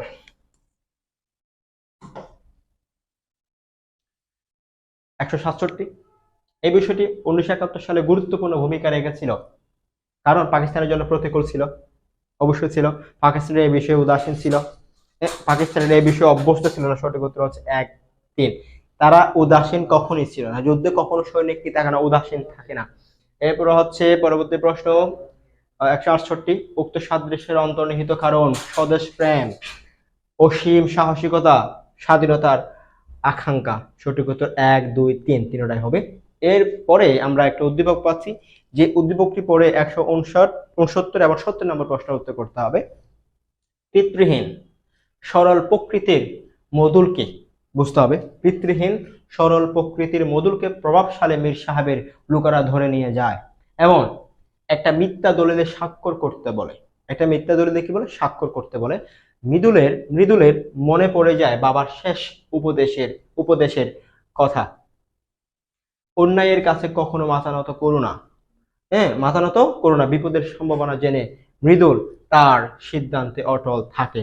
তাহলে প্রশ্ন এই জায়গায়, উদ্দীপকের মৃদুল রেইনকোট গল্পের কোন চরিত্রের প্রতিনিধিত্ব করে? ইসহাক, আফজাল, আব্দুল সাত্তার, না নুরুল হুদা। ভাই কে নুরুল হুদা? নুরুল হুদাকে এত মার দিচ্ছিল, এত পিটাচ্ছিল, হ্যাঁ, সে তার পুরো শরীরে যে মায়ের গুলা, সেগুলাকে সে তার বৃষ্টির মতো মনে হয়েছে, বৃষ্টির ফোঁটা যেন গায়ে পড়তেছে। তাহলে এত মায়ের খাওয়ার পরও সে কখনো বিপদের কাছে নত জানো হয় নাই। 170 নম্বর প্রশ্ন, বিষয়ের উদ্দীপকের বিষয়ের সাথে রেইনকোট গল্পের সাদৃশ্য রয়েছে প্রতীকী ব্যঞ্জনায়, পটভূমিতে, ঘটনায়, সমাজচিত্রে। সঠিক উত্তর হচ্ছে ভাই ঘটনায়, ঘটনা সেম। রেইনকোট গল্পে রেইনকোটটি কিসের প্রতীক ছিল? রেইনকোট গল্পে রেইনকোট কি দেশপ্রেমের প্রতীক ছিল। রেইনকোট গল্পে রেইনকোট বহন করে মুক্তিযুদ্ধের ইতিহাস, মুক্তিযুদ্ধের চেতনা, মুক্তিযুদ্ধের প্রেক্ষাপট, ভাষা আন্দোলনের ঘটনা, মুক্তিযুদ্ধের চেতনা। রেইনকোট গল্পে ভীতু প্রকৃতি নুরুল হুদা, মুক্তিযুদ্ধের শ্যালকের রেইনকোট গায়ে দিলে তার মধ্যে সঞ্চারিত হয় কি কি সঞ্চার? উষ্ণতা, সাহস, দেশপ্রেম। সঠিক উত্তর ভাই 1, 2, 3। এরপর দেখো, কে মুসাফার সাহিত্য জীবনে অভিভাবকের ভূমিকা অবতীর্ণ হয়েছেন? গুস্তাভ ফ্লবেয়ার তিনি হচ্ছে গুরু ছিলেন। 175 নম্বর প্রশ্ন, নেকলেস গল্পটি বাংলায় অনুবাদ করেন কে? পূর্ণেন্দু দস্তিদার। 176 নম্বর প্রশ্ন, পূর্ণেন্দু দস্তিদারের সঙ্গে নিচের কার সম্পর্ক থাকায় ব্রিটিশ বিদ্রোহে অংশ নিয়েছিলেন? মাস্টার দা সূর্য সেন।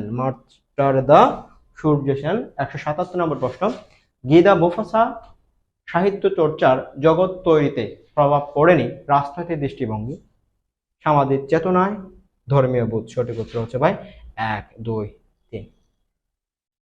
এরপরে আমরা পরবর্তী প্রশ্নে যাচ্ছি।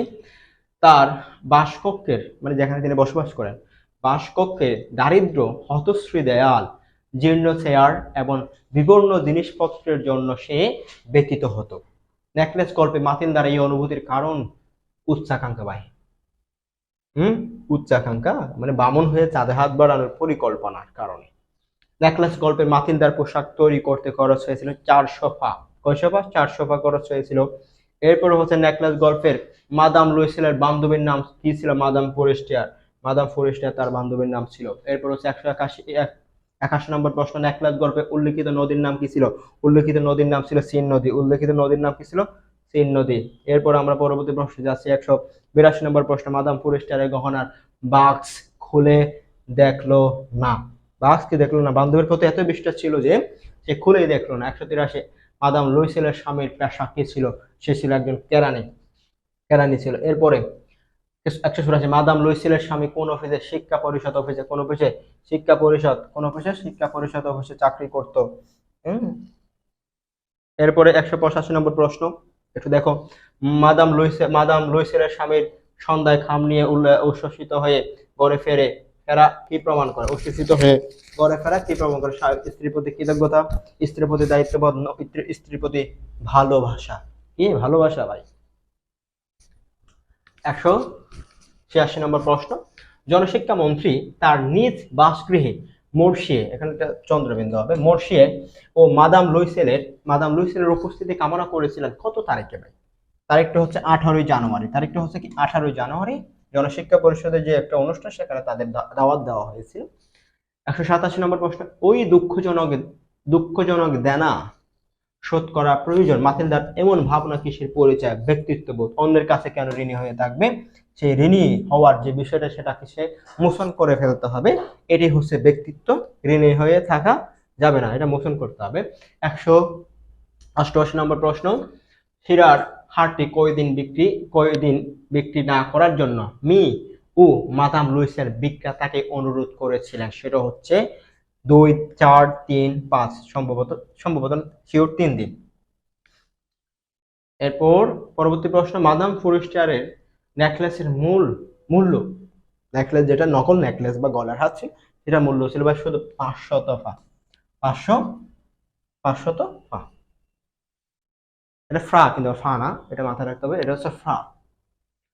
190, মাদাম লুইসেলের জীবনের দুরবস্থার জন্য দায়ী তার উচ্চ বিলাস ব্যয়। বা যাহা কিছু আছে, যার যতটুকু আছে ততটুকুই কি রাখতে হবে, ততটুকুই খরচ করতে হবে। অতিরিক্ত খরচ করলেই আমাদের ভবিষ্যৎ জীবনে এটার প্রায়শ্চিত্ত করে যেতে হবে।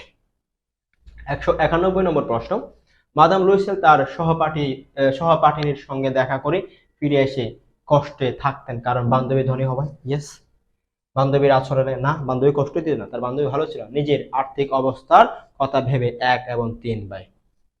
192, নেকলেস গল্পে বল নাচে দিনে মাদাম লুইসেল ছিল সবচেয়ে সুন্দরী, সুরুচিময়ী, তারপর হচ্ছে হাস্যময়ী। তারপর এখানে সঠিক উত্তর আমরা নিব 1, 2, 3। তাহলে সুন্দরী ছিল, সুরুচিময়ী ছিল এবং হাস্যময় ছিল, ওই দেশে খুব খুশি ছিল। এরপরে 193, নেকলেস গল্পে মেয়ে লুইসেলের চরিত্রে কি প্রকাশ পেয়েছে? স্ত্রীর প্রতি ভালোবাসা, কষ্ট সহিষ্ণু মনোভাব, কষ্টের কঠোর পরিশ্রমী। 1, 2, 3। এরপরে দেখো 194 নম্বর প্রশ্ন, ধনী মেয়েদের মাঝখানে পোশাকে পরিচ্ছদে ওই রকম খেলু দেখানোর মতো তার বেশ কিছু অপমানজনক নেই, উক্তিটির মধ্যে প্রকাশ পেয়েছে। উক্তিটির মধ্যে কি প্রকাশ পেয়েছে? হতাশা এবং অভিমান, হতাশা ও ক্ষোভ, অভিমান ও দুঃখ। 1, 2, 3 ভাই। এরপর হচ্ছে উদ্দীপকটি বড় 195, 196 নম্বর প্রশ্নের উত্তর করতে হবে। মানুষ যদি একটু বুঝে খরচ করে, তার দুঃখ অনেকটা কমে যায়। মানুষ নিজের দুঃখ রচনা করে নিজেকে নিজে দরিদ্র করে। বুঝতে পারছো? নিজের ফাঁদে নিজেই পড়ে মানুষ। ঠিক আছে, তাহলে এই উদ্দীপকটি পরে আমাদের উত্তর করতে হচ্ছে এই প্রশ্নটি।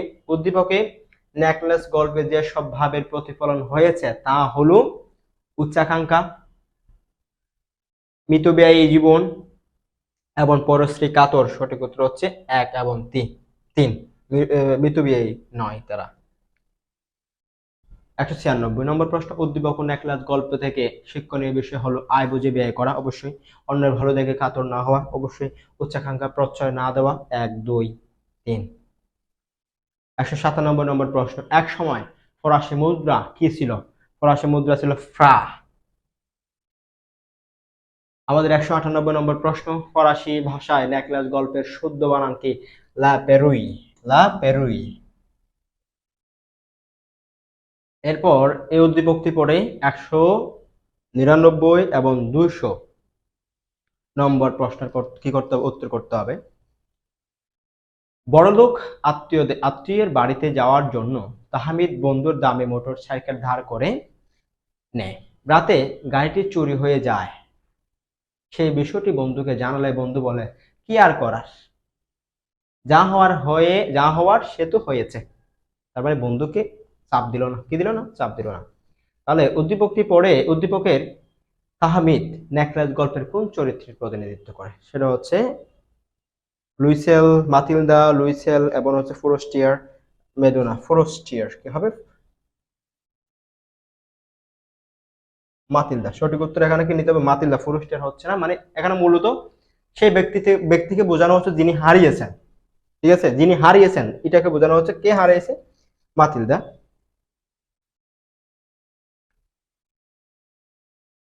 এরপর হচ্ছে 200 নম্বর প্রশ্ন। উদ্দীপকের তুলনায় নেকলাস গল্পের পরিসমাপ্তি অধিক নাটকীয়, স্বাভাবিক, প্রত্যাশিত, আকর্ষণীয়। সঠিক উত্তর হচ্ছে অনেক আকর্ষণীয় হয়েছে। কি হয়েছে? অনেক আকর্ষণীয় হয়েছে। এরপর আমরা পদ্মাংশের বহু নির্বাচনী প্রশ্ন নিয়ে আলোচনা করব। চলো আমরা শুরু করি। প্রথমে দেখতে পাচ্ছি 221 নম্বর প্রশ্ন।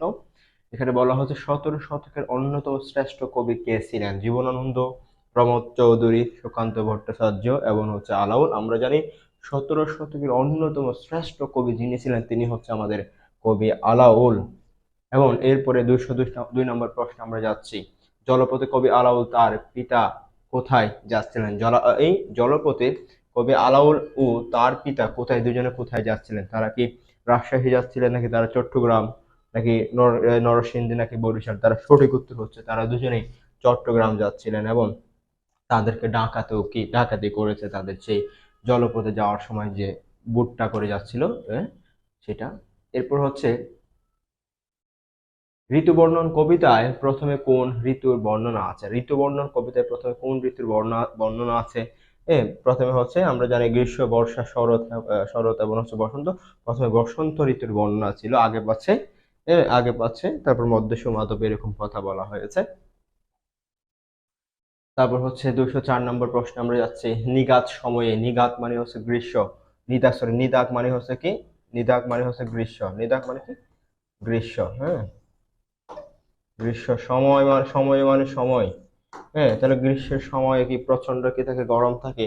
প্রচন্ড কি থাকে? গরম থাকে। আমরা জানি গ্রীষ্মকালে কি থাকে? প্রচুর গরম পড়ে। এরপর হচ্ছে 205, সব সময় দম্পতির সঙ্গে যে ব্যাপৃত থাকে, সবসময় দম্পতি স্বামী স্ত্রীর মধ্যে যে ব্যাপৃত থাকে তার নাম কি বলা হয়? তাকে জ্ঞানের দেবতা, ধ্বংস দেবতা, নাকি প্রেমাত্মা, নাকি মদন মদন দেবতা তিনি সবসময় ব্যাপৃত থাকেন। নির্ভয়ে বরিশে জল মানে চৌদিকে নির্ভয়ে বৃষ্টি পড়তেছে, নির্ভয়ে কি পড়তেছে? বৃষ্টি পড়তেছে। তাহলে চৌদিক কিরকম হয়ে গেছে? এটা সম্পূর্ণ কবিতার লাইন। চৌদিক হচ্ছে পূরিত হয়ে গেছে। চৌদিক কি হয়ে গেছে? পূরিত, একেবারে একেবারে পরিপূর্ণ টইটম্বুর হয়ে গিয়েছে। এটা একটু মাথায় রাখতে হবে। ওকে, আমরা পরবর্তী প্রশ্নে যাচ্ছি। 207 নম্বর প্রশ্ন। ঋতুবর্ণন কবিতায় কোথায় গুর শব্দে মল্লাল রাগ গায়? সেটা হচ্ছে কৈলাস পর্বতে। কোন পর্বতে? কৈলাস পর্বতে, এটাই সঠিক উত্তর। পরবর্তী প্রশ্নে আমরা যাচ্ছি 208 নম্বর প্রশ্ন। সেখানে বলা হচ্ছে শীতের তরাসে রবি, রবি মানে হচ্ছে কি সূর্য, কিভাবে লুকায়? শীতের তরাসে রবি কিভাবে লুকায়? তুরিতে, তুরিতে মানে খুব দ্রুত লুকিয়ে যায়। কি? খুব দ্রুত লুকিয়ে যায়। এরপর হচ্ছে 209 নম্বর প্রশ্ন। এখানে একটা উদ্দীপক দেওয়া হয়েছে। কাপুর কস্তুরী সোয়া যাবক সৌরভ দম্পতি চিত্তে চেতন অনুভবা। তাহলে পঙ্ক্তিদ্বয় ধারা ঋতুবর্ণন কবিতায় কি বোঝানো হয়েছে? রজনীতে সখী দম্পতির চিত্তশোক, ভোরবেলা সখী দম্পতির কষ্ট, সখী দম্পতির চিত্তশোক, বিবাহ বিচ্ছেদ। তাহলে এখানে সঠিক উত্তর মূলত বোঝানো হচ্ছে রজনীতে মানে রাত্রিতে সখী দম্পতির যে চিত্তশোক, চিত্ত মানে হচ্ছে মনের সুখ। 210 নম্বর প্রশ্ন। নবীন পত্র পুষ্প মলয়া সমীর সমীর রয়েছে কোন ঋতুতে? তাহলে নবীন পত্র নতুন পাতা। কি পাতা? নতুন পাতা। হ্যাঁ, নতুন পাতা কখন? বসন্তকালে ভাই।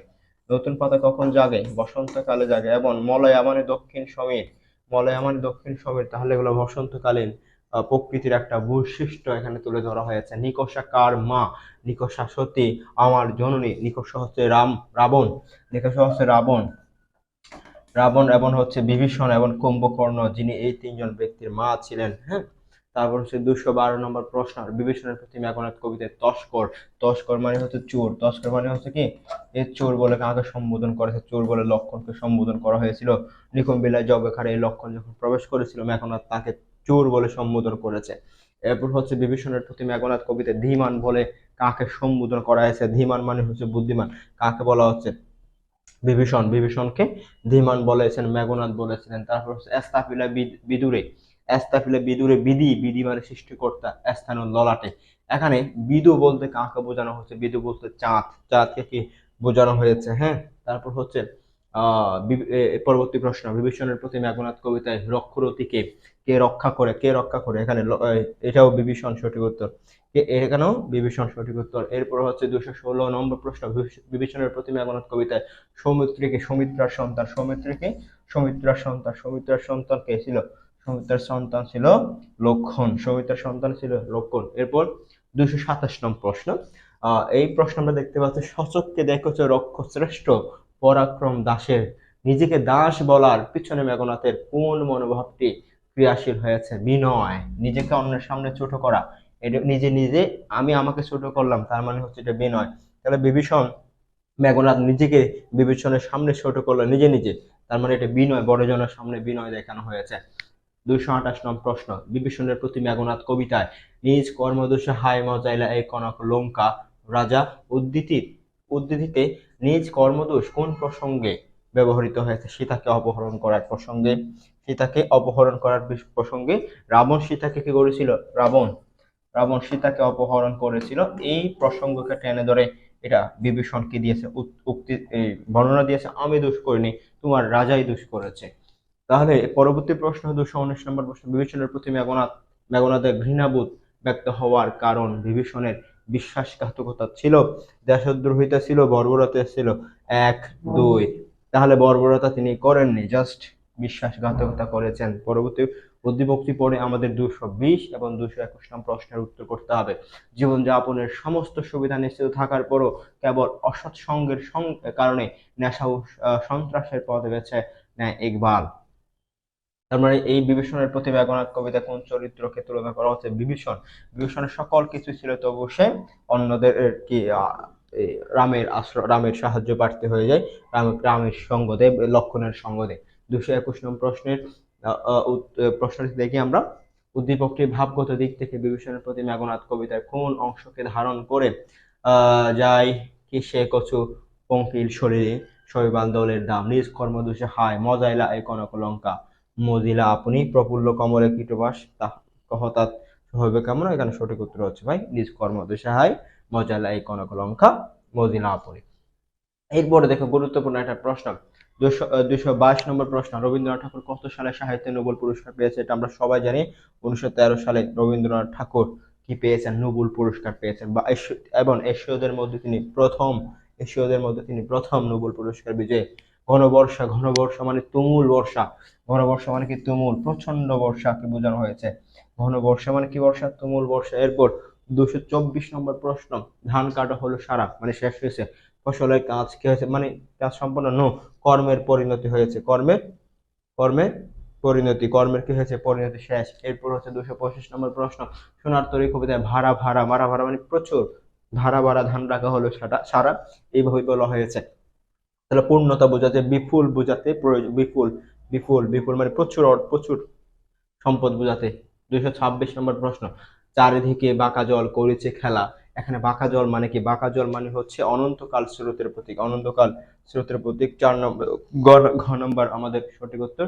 এবং 227 নম্বর প্রশ্ন, ওগো তুমি কোথাও যাও কোন বিদেশে? ওগো তুমি কোথাও যাও কোন বিদেশে? এখানে কৃষক মাঝিকে সম্বোধন করে বলেছিল, কাকে?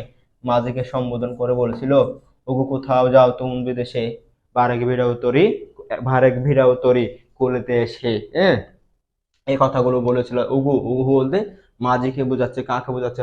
মাঝি। এটা সম্বোধন কে করেছিল? কৃষক করেছিল। 228 নম্বর প্রশ্ন, সোনার তরী কবিতায় বাংলা কোন মাসের কথা উল্লেখ আছে? সেটা হচ্ছে শ্রাবণ গগন ঘিরে ঘন মেঘ ঘুরে ফিরে, এরকম একটা কথা বলা হয়েছে, শ্রাবণ গগন ঘিরে ঘন মেঘ ঘুরে ফিরে। হ্যাঁ, তারপর হচ্ছে 229 নম্বর প্রশ্ন, সোনার তরী কবিতায় বর্ণিত নদীর স্রোত বর্ষার মতো ধারালো, খুরের মতো ধারালো, বিদ্যুতের মতো ধারালো। সঠিক উত্তর হচ্ছে 1, 2, খুর এবং ভরসার সাথে তুলনা করা হয়েছিল। তারপর হচ্ছে 230 নম্বর প্রশ্ন, সোনার তরী কবিতায় যারে খুশি তারে দাও। হ্যাঁ, সোনার তরী কবিতায় যারে খুশি তারে দাও উক্তিটিতে কি প্রকাশ পেয়েছে? মানে কি প্রকাশ পেয়েছে? মহাকাল, অনন্ত, অসীম, সৃষ্টির মাঝে বাছা রাখো, সৃষ্টির প্রতি গভীর ভালোবাসা। সঠিক উত্তর হচ্ছে এক তো হবে না, 2 3। সঠিক উত্তর হচ্ছে কি 2 3। এরপর হচ্ছে 231 নম্বর প্রশ্ন। সোনার দান বলতে কি বোঝানো হয়েছে? সোনার দান বলতে সৃষ্টিকর্মকে বোঝানো হয়েছে। কাকে বোঝানো হয়েছে? সৃষ্টিকর্মকে সোনার দান বলতে বোঝানো হয়েছে। এর পরবর্তী প্রশ্ন, আমি দলে যাই যত বন্ধন যত নিয়ম কানুন শৃঙ্খল, এই পংক্তিটির মাধ্যমে বোঝানো হয়েছে, কি বোঝানো হয়েছে? কবির কোনো পরোয়া নেই, কবির কোনো পরোয়া নেই, কবির কোনো কি নেই? পরোয়া নেই। কাউকে সে পরোয়া করে না। যত বন্ধন যত নিয়ম কানুন শৃঙ্খল, যত কিছু ব্যারিকেড থাকুক না কেন, সব কিছুকে ধুমড়ে মুচড়ে সে সামনের অগ্রণী ভূমিকা পালন করবে। এর পরবর্তী প্রশ্ন, বিদ্রোহী কবিতায় কবি নিজেকে কার সুত বা হিসেবে পরিচয় দিয়েছেন? আমি ইন্দ্রাণীর সুত। সুত মানে হচ্ছে পুত্র, সুত মানে হচ্ছে কি পুত্র। ঠিক আছে, তাহলে কার পুত্র? ইন্দ্রাণী, ইন্দ্রাণীর পুত্র হিসেবে তিনি কথা বলেছেন এখানে। 234 নম্বর প্রশ্ন, বিদ্রোহী কবিতে কবি নিজেকে কার দণ্ড বলেছেন? সে ধর্মরাজের দণ্ড। কি বলেছে? ধর্মরাজের দণ্ড বলেছে। কার? ধর্মরাজের দণ্ড। এরপর হচ্ছে 235 নম্বর প্রশ্ন, বিদ্রোহী কবিতায় কবি নিজেকে কার বাঁশরি বলেছেন? আরফিয়াসের বাঁশরিকে আরফিয়াসের বাঁশরি বলেছেন, আরফিয়াসের বাঁশরি বলেছেন। এরপরে দেখো ঘুম ঘুম, ঘুম সুমু দিয়ে করে নিখিল বিশ্বে নিজ, নিখিল মানে পুরো বিশ্ব, নিজ মানে এবার চুপচাপ করে দিবে। চরণটিতে নজরুল কোন মনোভাবটি প্রকাশ পেয়েছে? শান্তি সম্প্রীতি উদার্য আহ্বান, তারপর হচ্ছে প্রবল দ্রোহ, শান্তি প্রতিষ্ঠার প্রত্যাশা। সঠিক উত্তর এখানে হবে শান্তি প্রতিষ্ঠার প্রত্যাশা করার জন্য এই কথা বলেছেন। যত কিছু খারাপ মানুষ আছে সবাইকে পৃথিবী থেকে কি করে মুক্ত করে দিয়ে পৃথিবীকে আবার পুনরায় শান্তির পথে নিয়ে আসবে। 237 নম্বর প্রশ্ন, মহাপ্রলয়ের সাথে সম্পর্ক আছে ইসরাফিলের সিংহার নৃশংসতা নটরাজের? নৃশংসতার কোনো সম্পর্ক নাই। 1 এবং 3-এর সম্পর্ক রয়েছে, 1 এবং 3-এর সম্পর্ক রয়েছে। এরপরে উদ্দীপকটি পরে 138 এবং 238 239 নম্বর প্রশ্নের উত্তর করতে হবে। এখানে দেখো উদ্দীপকে কি বলা হচ্ছে? লাথিমার ভাঙরে থালা, যত সব বন্দিশালা, আগুন জ্বালা ফের উপড়ে, ফের উপড়ে, একেবারে উপড়ে ফেল। হ্যাঁ, উদ্দীপকের সঙ্গে বিদ্রোহী কবিতার কোন চরণটির সাথে সাদৃশ্য রয়েছে? বলো বীর বলো উন্নত। এটা নয়, আমি দুর্বার ভেঙে চুরে করি সব চুরমার। আমি দুর্বার ভেঙে চুরে করি সব চুরমার। তারপরে সরি, এখানে সঠিক উত্তর হচ্ছে আমি বিদ্রোহী বাহিনী কিলো ফিলভেফিয়া। এখানে এটাই সঠিক উত্তর। লাথিমার ভাঙরে তালা সব বন্দিশালা, আগুন জ্বালা না না, এখানে সঠিক উত্তর আমাদের নিতে হবে আমি দুর্বার ভেঙে চুরে করি সব চুরমার। এটাই বোঝানো হচ্ছে, আমি দুর্বার ভেঙে চুরে করি সব চুরমার। সঠিক উত্তর আমরা কি নিব? আমি দুর্বার আমি ভেঙে চুরে করি সব চুরমার, এটাই। এরপর হচ্ছে উদ্দীপক ও বিদ্রোহী কবিতায় কোন ভাবে প্রকাশ পেয়েছে? এখানে মানুষের শক্তি ও সাহসের ঘোষণা, মজলুমের মনোবেদনার প্রকাশ, রাজশক্তিকে সতর্ক হওয়ার বার্তা, অন্যায় ও অত্যাচারের বিরুদ্ধে বিদ্রোহ। সঠিক উত্তর হচ্ছে ভাই এটাই, অন্যায় ও অত্যাচারের বিরুদ্ধে বিদ্রোহ ঘোষণা করেছেন। এরপরে উদ্দীপক আমরা দেখতে পাচ্ছি, এটা পড়তে হবে এবং 240 এবং 41 নম্বর প্রশ্নের উত্তর করতে হবে। কোথাও চেঙ্গিস গজনী মামুদ, কোথায় কালা পাহাড়, ভেঙে ফেল ওই ভজনালয়ের যত থালা দেওয়াদার। তাহলে উদ্দীপকের ভাব বস্তুর সাথে বিদ্রোহী কবিতার কোন চরণটি মিল রয়েছে? আমি ভেঙে চুরে করি সব চোরমার, আমি আমি অনিয়ম শৃঙ্খল, আমি মানি রাখা কোনো আইন, আমি অবসান, আমি নিশাবসান। সঠিক উত্তর হচ্ছে আমি ভেঙে চুরে করি সব চুরমার। এরপরে পরবর্তী প্রশ্ন, উদ্দীপক উক্ত কবিতার মূল চেতনা কি? অন্যায়ের প্রতিবাদ, অত্যাচারের বিরুদ্ধে বিদ্রোহ, নির্যাতনের আত্মচিৎকার। সঠিক উত্তর হচ্ছে 1 এবং 2। নির্যাতিত এর আত্মচিৎকার কখনো নয়। এরপরে আমরা দেখতে পাচ্ছি পরবর্তী প্রশ্নে, বিদ্রোহী কবিতায় প্রণবনাদ বলতে কবি কি বুঝিয়েছেন? প্রণবনাদ বলতে ওঙ্কার ধ্বনিকে বুঝিয়েছেন। কি? ওঙ্কার ধ্বনিকে বুঝিয়েছেন, ওঙ্কার ধ্বনিকে বুঝিয়েছেন। এর পরবর্তী প্রশ্ন, বিদ্রোহী কবিতাটি কবির কোন কাব্যগ্রন্থ থেকে নেওয়া হয়েছে? বিদ্রোহী কবিতাটি কবি কাজী নজরুল ইসলামের অগ্নিবীণা কাব্যগ্রন্থ থেকে নেওয়া হয়েছে এবং এটা অগ্নিবীণার 2 নম্বর কবিতা, 2 নম্বর কবিতা এটা। হ্যাঁ, কবিতা। আবার এটা হচ্ছে কোন ছন্দে? ছন্দ হচ্ছে ছন্দ মাত্রাবৃত্ত ছন্দ। কি ছন্দ? মাত্রাবৃত্ত। হ্যাঁ, মাত্রাবৃত্ত ছন্দ রচিত। হ্যাঁ, এটা মাত্রাবৃত্ত ছন্দ রচিত। সোনার তরী মাত্রাবৃত্ত, সোনার তরী, সোনার তরী কি বৃত্ত? মাত্রাবৃত্ত। তারপর হচ্ছে প্রতিদান মাত্রাবৃত্ত। 18 বছর বয়স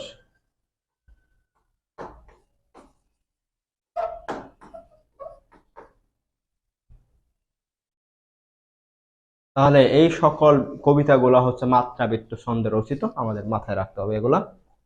এরপরে পরবর্তী প্রশ্ন, আধুনিক বাংলা কাব্যের অন্যতম শ্রেষ্ঠ কবি কে ছিলেন? তিনি হচ্ছে ভাই জীবনানন্দ। তিনি হচ্ছে কি জীবনানন্দ, রূপসী বাংলার কবি যাকে বলা হয় তিনি হচ্ছে জীবনানন্দ।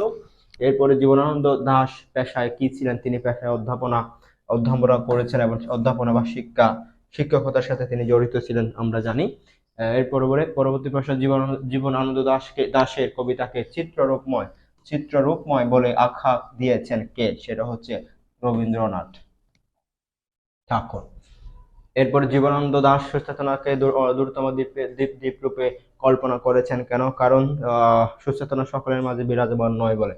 সুচেতনা সকলের মাঝে কি বিরাজমান? মানুষের মনে সহজে শুভ উদয়, ভালো চিন্তা ভাবনা মানুষের মনে সহজে কি করা যায় না, মানুষের মন থেকে উৎপাদন করা যায় না, মানুষ সহজে ভালো হতে চায় না। সুচেতনা কবিতায় দূরতম দ্বীপটি কোথায় অবস্থিত? বিকেলের নক্ষত্রের কাছে সেই দ্বীপটির অবস্থান। এরপরে দেখো, সুচেতনা কবিতায় কবি প্রাণ কোথায় ঘুরছে? শুভ রূঢ় রুদ্রে কবি প্রাণ কি করতেছে? ঘুরতেছে।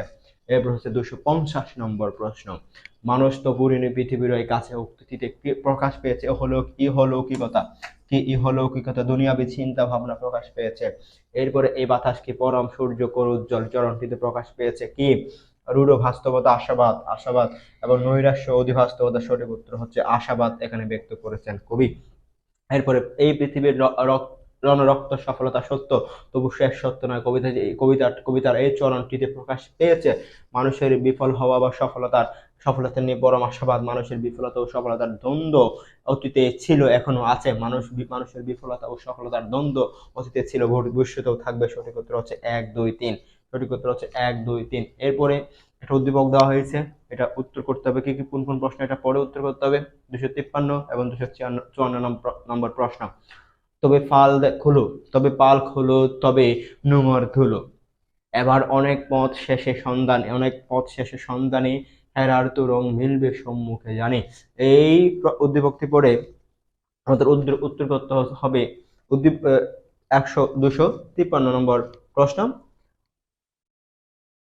উদ্দীপক ও কবিতার মধ্যে প্রতিফলিত হয়েছে কি? অতীতের মোহমুগ্ধতা, দেশপ্রেমের চেতনা, সংকট উত্তরণের প্রত্যাশা, সমকাল নিয়ে হতাশা। সঠিক উত্তর হচ্ছে সংকট উত্তরণের প্রত্যাশা। এরপর দেখো, হেরার তো রং মিলবে সম্মুখে জানি উক্তিটির সাথে সুচেতনা কবিতার কোন চরণের এখানে সাদৃশ্য রয়েছে? সঠিক উত্তর হচ্ছে শাহত রাত্রির বুকে সকলে অনন্ত সূর্য উদয়। এবার 255, কবি জসীমউদ্দীন কত সালে জন্মগ্রহণ করেছেন? 1903 সালে তিনি জন্মগ্রহণ করেছেন।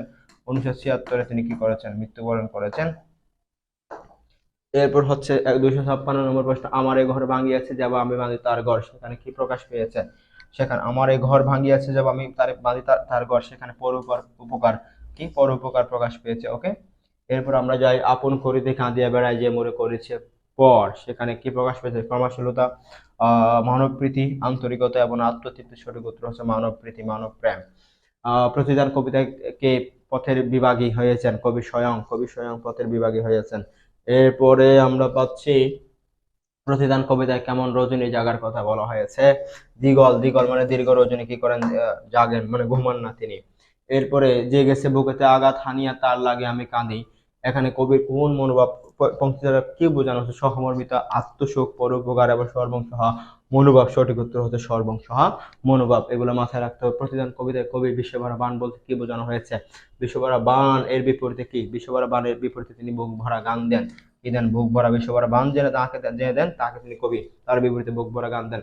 প্রতিদান কবিতায় কাঁটার বিনিময়ে ফুল দেওয়ার কারণ কি? ফুল ভালোবাসার জন্য অনিষ্টকারীদের কল্যাণে ফুল কাটা তাকে বলে অনিষ্টকারীকে ভয় পান বলে। সঠিক উত্তর হচ্ছে অনিষ্টকারী কল্যাণ করার জন্য তিনি ফুল দেন।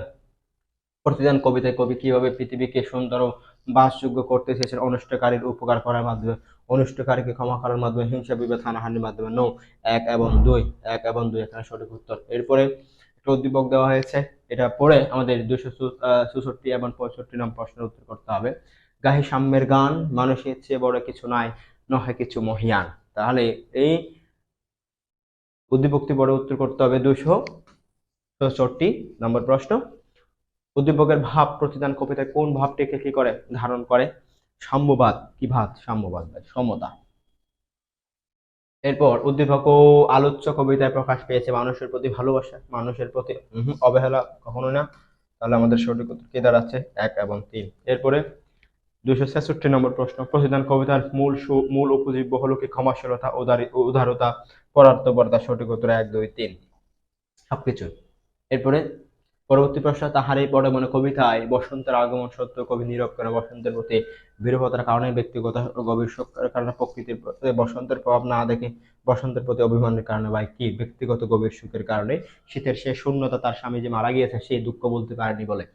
হে কবি নীরব কেন? ফাগুন যে এসেছে ধরায়, চরণটিতে নীরব কেন? বলতে কবি কোন অবস্থাকে প্রকাশ পেয়েছে? সঠিক উত্তর ভাই দৈনন্দিন জীবনের নিষ্ক্রিয়তা, মানে কোনো কাজকর্ম নাই। বাতাবি লেবুর বাতাবি লেবুর ফুল ফুটেছে কি? ফুটেছে কি আমের মুকুল? এভাবে ছিল। তাহার এই পরে মনে কবিতায় এই চরণ ধারা প্রকাশিত হচ্ছে প্রকৃতি বর্ণনা, গাছের বর্ণনা, কবির হাহাকার, কবির ব্যক্তিগত উচ্ছ্বাস। সঠিক উত্তর হচ্ছে কবির হাহাকার, কবির হাহাকার। 270 নম্বর প্রশ্ন, তাহার এই পরে মনে কবিতায় কোথাও নবপুষ্প শ্বাস উক্তিটি কার উদ্দেশ্যে বলা হয়েছে? উক্তিটি কবির উদ্দেশ্যে কবির উদ্দেশ্যে ভক্ত করেছিলেন। এরপরে ডেকেছে কি সে আমারে, শুনি নাই রাখিনি সন্ধান। এখানে সে কে? সে হচ্ছে বসন্ত, সে হচ্ছে বসন্ত ঋতু, সে হচ্ছে বসন্ত। বসন্ত কবিকে ডাকছে? ডাকে নেয়। তাহার এই পরে মনে কবিতায় কার প্রতি কবির তীব্র বিমুখতা?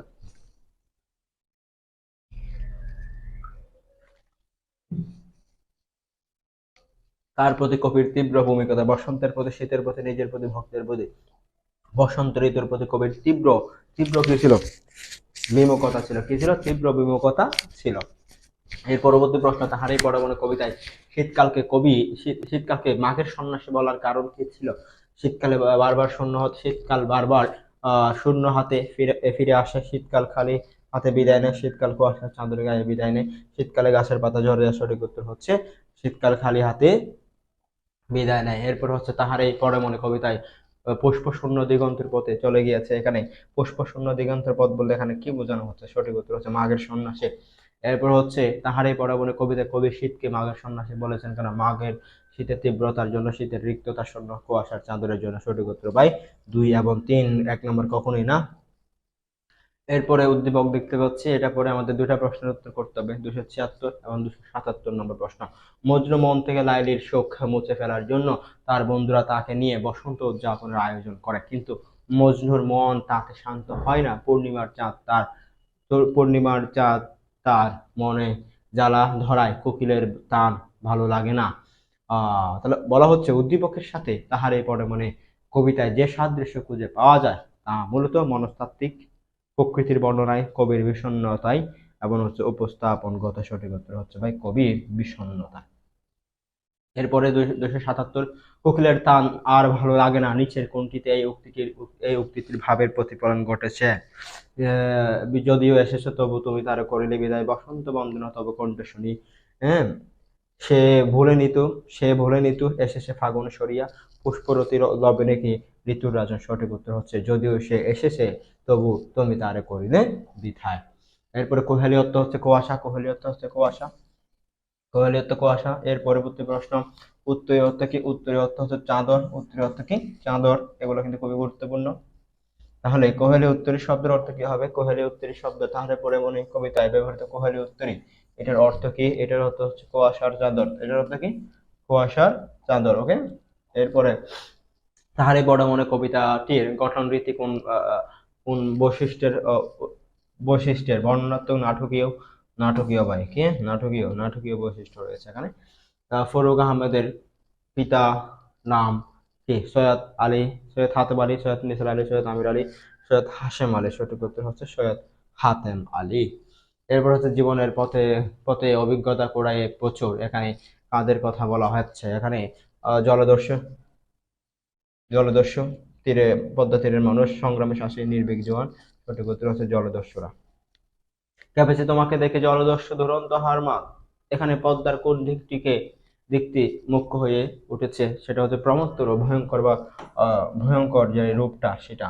এরপর হচ্ছে কবি পদ্মা কবিতায় ঢের সমুদ্রের স্বাদ বলতে কি বোঝানো হয়েছে? প্রচুর অভিজ্ঞতা সঞ্চয় এটাকে বোঝানো হয়েছে। এরপর হচ্ছে পদ্মার দুই তীরে কারা লাঙ্গল চালিয়েছে? পদ্মার দুই তীরে সংগ্রামী মানুষ, সংগ্রামী মানুষরা কি চালিয়েছে, লাঙ্গল চালিয়েছে। এরপরে হচ্ছে শস্য দানা কঠিন শ্রমের ফসল, বলা হয়েছে কেন, পদ্মার তীরে পদ্মার প্রবল স্রোতের কারণে পদ্মার তীরে অনুর্বর বলে শস্য দানা অত্যন্ত মূল্য হওয়ায় চাষাবাদ অত্যন্ত পরিশ্রমের বলে সঠিক উত্তর হচ্ছে চাষাবাদ অত্যন্ত পরিশ্রমের বলে। পদ্মার চরে কারা ফসল ফলিয়েছে, পদ্মার চরে কারা ফসল ফলিয়েছে, নির্ভীক জওয়ান, সংগ্রামী নারী, দুরন্ত হারমাত, বৃদ্ধ কিসের সঠিক উত্তর হচ্ছে নির্ভীক জওয়ান। জওয়ান মানে হচ্ছে সৈনিক। নির্ভীক জওয়ান কিসের দ্বন্দ্বে, নিঃসংশয় জীবন মৃত্যুর দ্বন্দ্বে, জীবন মৃত্যুর দ্বন্দ্বে তারা কি কোনো সংশয় রাখে না। 294 নম্বর প্রশ্ন, বর্ষায় পদ্মার স্রোতে কি ভেসে গেছে, সাজানো বাগান ভেসে গেছে। এরপর হচ্ছে যে গেছে তবু পরিপূর্ণ আহ্বান, এই আহ্বান কিসের, নদীতে নৌকা ভাসানোর, শস্য দানা সংগ্রামে, জীবন মৃত্যু দ্বন্দ্বের, নব উদ্যমে জীবন শুরু করার সঠিক উত্তর হচ্ছে এটা, নব উদ্যমে জীবন শুরু করার। এরপর হচ্ছে পরবর্তী প্রশ্ন, জীবনের পথে পথে অভিজ্ঞতা করে প্রচুর, এখানে যে অভিজ্ঞতার কথা বলা হচ্ছে সমুদ্র ভ্রমণ, নদী ভ্রমণ, দেশ ভ্রমণ, সঠিক উত্তর হচ্ছে 1 এবং 2, দেশ ভ্রমণ নয়, বিভিন্ন জায়গায় ভ্রমণ করেছে। এর পরবর্তী প্রশ্ন, পদ্মার প্রমত্তরূপের প্রভাব পড়েছে যে চরে কেঁপেছে তোমাকে দেখে, জলদস্যু দুরন্ত হার মাথাটাতে পড়েছে, জীবন মৃত্যুর দ্বন্দ্বে নিঃসংশয় নির্ভীক জওয়ান, তোমার তরঙ্গ ভঙ্গে বর্ণ তার হয়েছে পাণ্ডুর, সঠিক উত্তর হচ্ছে 1 এবং 3, এটার মধ্যে কোনো পদ্মার প্রমত্তরূপের চিহ্ন নেই। কবি সুকান্ত ভট্টাচার্য জন্ম কোন জেলায়, কবি সুকান্ত ভট্টাচার্য জন্ম হচ্ছে গোপালগঞ্জ জেলার কোঠালীপাড়া গ্রামে তিনি জন্মগ্রহণ করেছেন। 299 নম্বর প্রশ্ন, সুকান্ত ভট্টাচার্যের পৈতৃক নিবাস গোপালগঞ্জের কোন গ্রামে, গোপালগঞ্জের টঙ্গিপাড়ায়, গোপালগঞ্জের আহ গোপালগঞ্জ, সুকান্ত ভট্টাচার্য গোপালগঞ্জের কোন গ্রামে, কোটালীপাড়ায়, হ্যাঁ টঙ্গী কেন হবে, কোটালীপাড়ায়। 300 নম্বর প্রশ্ন, সুকান্ত ভট্টাচার্য ফ্যাসিবাদ বিরোধী লেখক শিল্পীর সঙ্গের পক্ষে কি কাব্য সম্পাদনা করেছেন, সেটা হচ্ছে আকাল কাব্য সম্পাদনা করেছেন। এরপর আমরা পাচ্ছি সুকান্ত ভট্টাচার্য কত বছর বয়সে মারা যান, মাত্র 21 বছর বয়সে মারা যান। এরপর আমরা যাচ্ছি যে পরবর্তী প্রশ্ন, 18 বছর বয়স কবিতায় তরুণেরা শপথের কোলাহলে কি শপে, নিজের আত্মাকে শপথের কোলাহলে কি করে দেয়, শপে দেয়। এরপর আমরা পাচ্ছি 18 বছর বয়সীদের তাজা প্রাণে কেমন যন্ত্রণার সৃষ্টি হয়, তাজা প্রাণে তাজা প্রাণে কি অসহ্য যন্ত্রণার সৃষ্টি হয়। এরপর হচ্ছে 18 বছর বয়সে বেদনায় তরু কাঁপে কেন, বেদনায় তরু কেন কাঁপে। শপথের কোলাহলে অদস্য ব্যর্থতার দীর্ঘশ্বাসে, জয়ের আনন্দে অভিমানে অদস্য ব্যর্থতার দীর্ঘশ্বাসে তারা কাঁপে। এরপরে বিপদের মুখে 18 বছর বয়স কেমন অগ্রণী থাকে, তারা সম্মুখ সারির যোদ্ধা হিসেবে ভূমিকা পালন করে। এরপরে এদেশের বুকে যে কেন 18কে নেমে আসতে বলা হয়েছে, কেন 18কে নেমে আসতে বলা হয়েছে, এ বয়স সাহসী, দুর্বার, গতিসম্পন্ন ও কল্যাণব্রতী, এটাই হচ্ছে সঠিক উত্তর। এরপর হচ্ছে 18 বছর বয়স কবিতায় এ বয়স প্রাণ তীব্র আর প্রখর বলতে কি বোঝানো হয়েছে, প্রগতি ও সংগ্রামশীলতা, তীব্র ও সংবেদনশীলতা, সঠিক উত্তর হচ্ছে তীব্র ও সংবেদনশীলতা, এটাই। এরপর হচ্ছে 308 নম্বর প্রশ্ন, 18 বছর বয়স ভয়ঙ্কর বলার কারণ কি, আঘাত আসে, প্রাণে অসহ্য যন্ত্রণা, প্রাণ তীব্র আর প্রখর, সঠিক উত্তর হচ্ছে 2 3, আঘাত আসে এটা না, 2 3। এরপর হচ্ছে 309 নম্বর প্রশ্ন, এদেশের বুকে 18 আসুক নেমে, 18 বছর বয়স কবিতায় চরণটিতে কবির কোন মানসিকতা প্রকাশ পেয়েছে, প্রথাবদ্ধ জীবনের উদ্দীপনা ও সাহসিকতা, চলার দুর্বার গতি, সঠিক উত্তর হচ্ছে 2 এবং 3, প্রথাবদ্ধ জীবনের নয়। এরপর একটা উদ্দীপক আছে, এটা পরে 310 এবং 311 নম্বর প্রশ্নের উত্তর করতে হবে। লঙ্ঘিতে গেল হিমালয়ে জীবন আবেগ রুধিতে না পারি, যারা উদ্যত শির গেল শুষিতে সিন্ধু নীল। তাহলে 310 নম্বর প্রশ্ন, এখানে উত্তর করতে হবে উদ্দীপকের সঙ্গে 18 বছর বয়স কবিতায় সাদৃশ্যপূর্ণ চরণ কোনটি, সঠিক উত্তর হচ্ছে 18 বছর বয়স যে দুর্বার পথ প্রান্তে ছোটায় বহু তুফান, এটাই হচ্ছে সঠিক উত্তর। এরপর হচ্ছে 311 নম্বর প্রশ্ন, উদ্দীপকে 18 বছর বয়স কবিতায় কোন ভাবটি প্রকাশিত হয়েছে, 18 বছর বয়সের কোন, শৃঙ্খলা, অস্থিরতা, গতিশীলতা এবং যন্ত্রণা, সঠিক উত্তর হচ্ছে গতিশীলতা এখানে প্রকাশ পেয়েছে। এরপর 312 নম্বর প্রশ্ন, কবি শামসুর রহমানের পৈতৃক নিবাস কোথায়, পৈতৃক নিবাস কোথায়, ক্ষুদ্র কাটে পাটাতলি, সঠিক উত্তর হচ্ছে পাটাতলি। এরপর হচ্ছে 313, আবার ফুটেছে দেখো কৃষ্ণ চূড়া থরে থরে শহরের পথে, চরণটির মাধ্যমে আমাদের জাতীয় জীবনের কোন দিকটি তুলে ধরা হয়েছে, ভাষা, ভাষা আন্দোলন। কি আন্দোলন? ভাষা আন্দোলন। এরপর হচ্ছে ভাষা শহীদদের রক্তের বুদবুদ কিরকম? আহ কোনটি? কবল, বর্ণমালা, কৃষ্ণচূড়া, কৃষ্ণচূড়া। এরপর হচ্ছে ফেব্রুয়ারি 1969 কবিতায় একুশের কৃষ্ণচূড়া আমাদের কি? আমাদের চেতনার রং, আমাদের চেতনার এই রং। এরপরে ফেব্রুয়ারি 1969 কবিতায় একুশের কৃষ্ণচূড়া আমাদের কিসের প্রতীক? আমাদের চেতনা, আমাদের আকাঙ্ক্ষা, চেতনা, ঐতিহ্য এবং সংগ্রাম। সঠিক উত্তর হচ্ছে চেতনার প্রতীক হিসেবে সম্বোধন করা হয়েছে। 317 নম্বর প্রশ্ন, এই রঙের বিপরীতে আছে অন্য রং। এখানে অন্য রং বলতে কি বোঝানো হয়েছে? শোষণ এবং নিপীড়নের যে রং তাকে বোঝানো হয়েছে। এরপরে দেখো ফেব্রুয়ারি 1969 কবিতায় কমল বন হচ্ছে তছনছ। এখানে তাহলে তাহলে এই যে কথাটি দ্বারা কি বোঝানো হয়েছে? বলতে কি বোঝানো হয়েছে? কমল বন হচ্ছে তছনছ, সেটা দ্বারা বোঝানো হচ্ছে মানবিকতা, সুন্দর ও কল্যাণের জগৎ ধ্বংস হওয়াকে। মানবিকতা, সুন্দর ও কল্যাণের জগৎ ধ্বংস হওয়াকে বোঝাচ্ছে। এরপর ফেব্রুয়ারি 1969 কবিতা কে শূন্য ফ্ল্যাগ তুলে? সালাম শূন্য কি তুলেছে? ফ্ল্যাগ তুলেছে, পতাকা তুলেছে। এরপর হচ্ছে ফেব্রুয়ারি 1969 কবিতায় ভাষা শহীদ সালামের নাম কতবার উল্লেখ করা হয়েছে? 3, 4, 5, 6। সঠিক উত্তর হচ্ছে 4 বার উল্লেখ করা হয়েছে। কয়বার? 4 বার। এর পরবর্তী প্রশ্ন, 321 নম্বর প্রশ্ন, ফেব্রুয়ারি 1969 কবিতায় কোন শহীদের স্মৃতিচারণ করা হয়েছে? ভাষা শহীদ, মুক্তিযুদ্ধ শহীদ, মুক্তিযোদ্ধাদের কখনো স্মৃতিচারণ করা হয়নি। 1 এবং 3। এরপরে আমরা দেখতে পাচ্ছি ফেব্রুয়ারি 1969 কবিতায় কবি নিচের কোনটি বোঝাতে কমল বন প্রতীকী ব্যবহার করেছেন? মানবিকতা, কল্যাণের জগৎ এবং হচ্ছে পদ্মবন। 1 এবং 2। পদ্মবনকে কেন বোঝাবে কবি? 1 এবং 2। এরপর হচ্ছে 323 নম্বর প্রশ্ন, মাগো ওরা বলে সবার কথা খেড়ে নেবে, তোমার খোলে সয়ে গল্প শুনতে দেবে না। তাহলে উদ্দীপকের ফেব্রুয়ারি 1969 কবিতায় যে মূল ভাব প্রকাশ পেয়েছে? ভাষা আন্দোলনের স্মৃতি, মাতৃভাষা প্রীতি, জীবন প্রীতি। 1 এবং 2।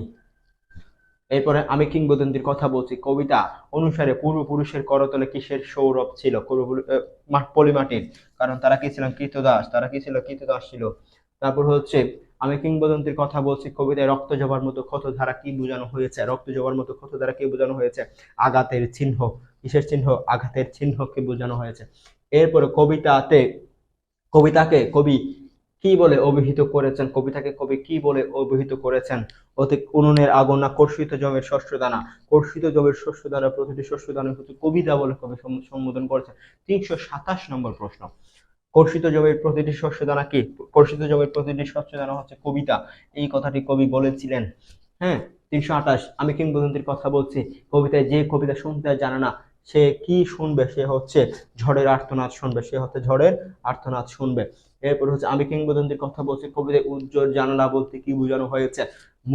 মুক্ত জীবন, স্বাধীনতা, প্রত্যাশা, আকাঙ্ক্ষা। সঠিক উত্তর হচ্ছে মুক্ত জীবন, উজ্জ্বল একটা ভবিষ্যতের কথা কবি এখানে কল্পনা করেছেন। এরপর আমি কিংবদন্তির কথা বলছি কবিতায় ভালোবাসা দিলে কে মরে যায়? ভালোবাসা দিলে মা মরে যায়, দুঃখ আসে ভালোবেসে। এরপর আমি কিংবদন্তির কথা বলছি কবিতায় ভালোবাসা দিলে মা মরে যায়, চরণটির তাৎপর্য কি? মায়ের ছেলেরা চলে যায়, মায়ের গল্প শুনতে না পারা, ছেলের জন্য মায়ের উৎকণ্ঠা, দেশের জন্য সন্তানের মায়া ত্যাগ। এটাই হচ্ছে সঠিক উত্তর। এবং ইস্পাতের তরবারি কাকে সশস্ত্র করে? যে কি করবে? লৌহ খণ্ডকে প্রজ্বলিত করবে। যে অস্ত্র তৈরি করার জন্য লোহাকে কি করবে? পিটাবে, সে তো অস্ত্র পাবে। এবং তার পিঠে রক্ত জবার মতো ক্ষত ছিল। পংক্তিটিতে উঠে এসেছে মানুষের সংগ্রাম ইতিহাস, মানুষের প্রতি অত্যাচারের ইতিহাস, রক্তকে পরাধীনতার ইতিহাস। সঠিক উত্তর হচ্ছে ভাই 1 না, মানুষের প্রতি অত্যাচারের ইতিহাস। অত্যাচার, পিঠে মারধর করতে করতে পিঠে 12টা বাজায় দিছে। এরপর হচ্ছে বিচরিত স্নেহ বলতে আমি কিংবদন্তির কথা বলছি কবিতায় কি বোঝানো হয়েছে? আপনজনের কোনটা? ভালোবাসার সংখ্যা, বিফল স্নেহ। সঠিক উত্তর হচ্ছে 1 এবং 2। সঠিক উত্তর হচ্ছে কি 1 এবং 2। এরপরে 335 নম্বর প্রশ্ন, এবং এই নিচে একটা উদ্দীপক দেওয়া আছে, এটা পরে 335 এবং 336 নম্বর প্রশ্নের উত্তর করতে হবে। আমি বাংলায় দেখি স্বপ্ন, আমি বাংলায় বাদী সুর, আমি এই বাংলার মায়া ভরা পথে হেঁটেছি এতটা দূর। তাহলে এই উদ্দীপকটি বুঝে আমাদের উত্তর করতে হবে। উদ্দীপকের মূল বক্তব্য আমি কিংবদন্তির কথা বলছি কবিতা কোন পংক্তিতে ব্যক্ত হয়েছে? জিহ্বায় উচ্চারিত প্রতিটি সত্য শব্দ কবিতা, সশস্ত্র সৌন্দর্য, অনিবার্য অভ্যুত্থান কবিতা, আমি আমার পূর্বপুরুষের কথা বলছি, ভালোবাসা দিলে মা মরে যায়, সঠিক উত্তর হচ্ছে আমার, আমি আমার পূর্বপুরুষের কথা বলছি, এই লাইনটির সাথেই হচ্ছে মিল রয়েছে। এবং 336 নম্বর প্রশ্ন, কবিতাংশের বাংলা মায়া ভরা পথে হেঁটেছি এতটা দূর, এর সঙ্গে এর সাথে আমি কিংবদন্তির কথা বলছি, কবিতার সাদৃশ্যপূর্ণ বিষয়কে ইতিহাস মনস্কতা, ইতিহাস মনস্কতা, তারপর হচ্ছে ঐতিহ্যপ্রিয়তা, সংগ্রামশীলতা। সঠিক উত্তর হচ্ছে 1 এবং 2, সংগ্রামশীলতা নয়। এরপরে আমি কিংবদন্তির কথা বলছি, কবিতা রচনার প্রেক্ষাপটে আছে বাঙালির শিকড়ের ইতিহাস, কবির উচ্চাকাঙ্ক্ষা নু, বাঙালির বিজয় সংগ্রাম। 1 এবং 3। এরপর আমরা পাচ্ছি আল মাহমুদের প্রকৃত নাম কি? আল মাহমুদের মীর মীর মোহাম্মদ আল মাহমুদ না, মীর সুলতান মীর আল মাহমুদ মোহাম্মদ মীর আব্দুস শুকুর আল মাহমুদ। সঠিক উত্তর হচ্ছে এটাই। এরপর হচ্ছে 339 নম্বর প্রশ্ন, আমি কবি আল মাহমুদ সম্পাদিত পত্রিকার নাম কি ছিল? কবি দৈনিক গণকণ্ঠ, দৈনিক মানবকণ্ঠ, দৈনিক বার্তা, দৈনিক গণকণ্ঠ। সঠিক উত্তর হচ্ছে দৈনিক গণকণ্ঠ। এরপরে আমরা পাচ্ছি 340 নম্বর প্রশ্ন, আধুনিক বাংলা কবিতায় আল মাহমুদ অনন্য জগৎ তৈরি করেছেন। স্নিগ্ধ শ্যামল গ্রামীণ জীবন, যন্ত্রণাদগ্ধ শহরের জীবন নিয়ে না। তাহলে 1 এবং 3 ভাই, 1 এবং 3। এই পর্যায়ে আমরা পরবর্তী প্রশ্ন আছে, ট্রেন ছেড়ে দেওয়ার কবির অনুভূতি কেমন ছিল? হতাশাগ্রস্ত, বিষাদগ্রস্ত, উৎকণ্ঠিত, ক্ষুব্ধ, হতাশা ছিল, ট্রেন মিস করেছে, সঠিক সময় পায়নি, গোছাইতে গোছাইতে তোর সময় বয়ে যাবে, এই কথাটি তার আব্বা বলেছিল। বাবা বলেছি তো, গোছাইতে গোছাইতে ছেলে চলে যাবে তোর, যাইস না রে বাজান, যাইস না। এরপর নিঃস্বপ্ন নিদ্রাকে কবি কি বলে অভিহিত করেছেন? নিহত হওয়া, নিহত হওয়া, কি হওয়া? নিহত, একেবারে নিহত হয়েছে। কোথাও যাওয়ার কথা থাকলে আনন্দে ভাত পর্যন্ত খেতে পারে না কে? কথাটি কার ক্ষেত্রে প্রযোজ্য? নাহার, লাইলি, ফরহাদ জাহানারা। সঠিক উত্তর হচ্ছে নাহার ভাত খাইতে পারে না। কত মাইল হেঁটেছে কবি কে স্টেশনে পৌঁছাতে? কত মাইল? 7 মাইল। কত মাইল? 7 মাইল হাঁটছে কবি। এবং কবির চোখের পাতা কে জমবে?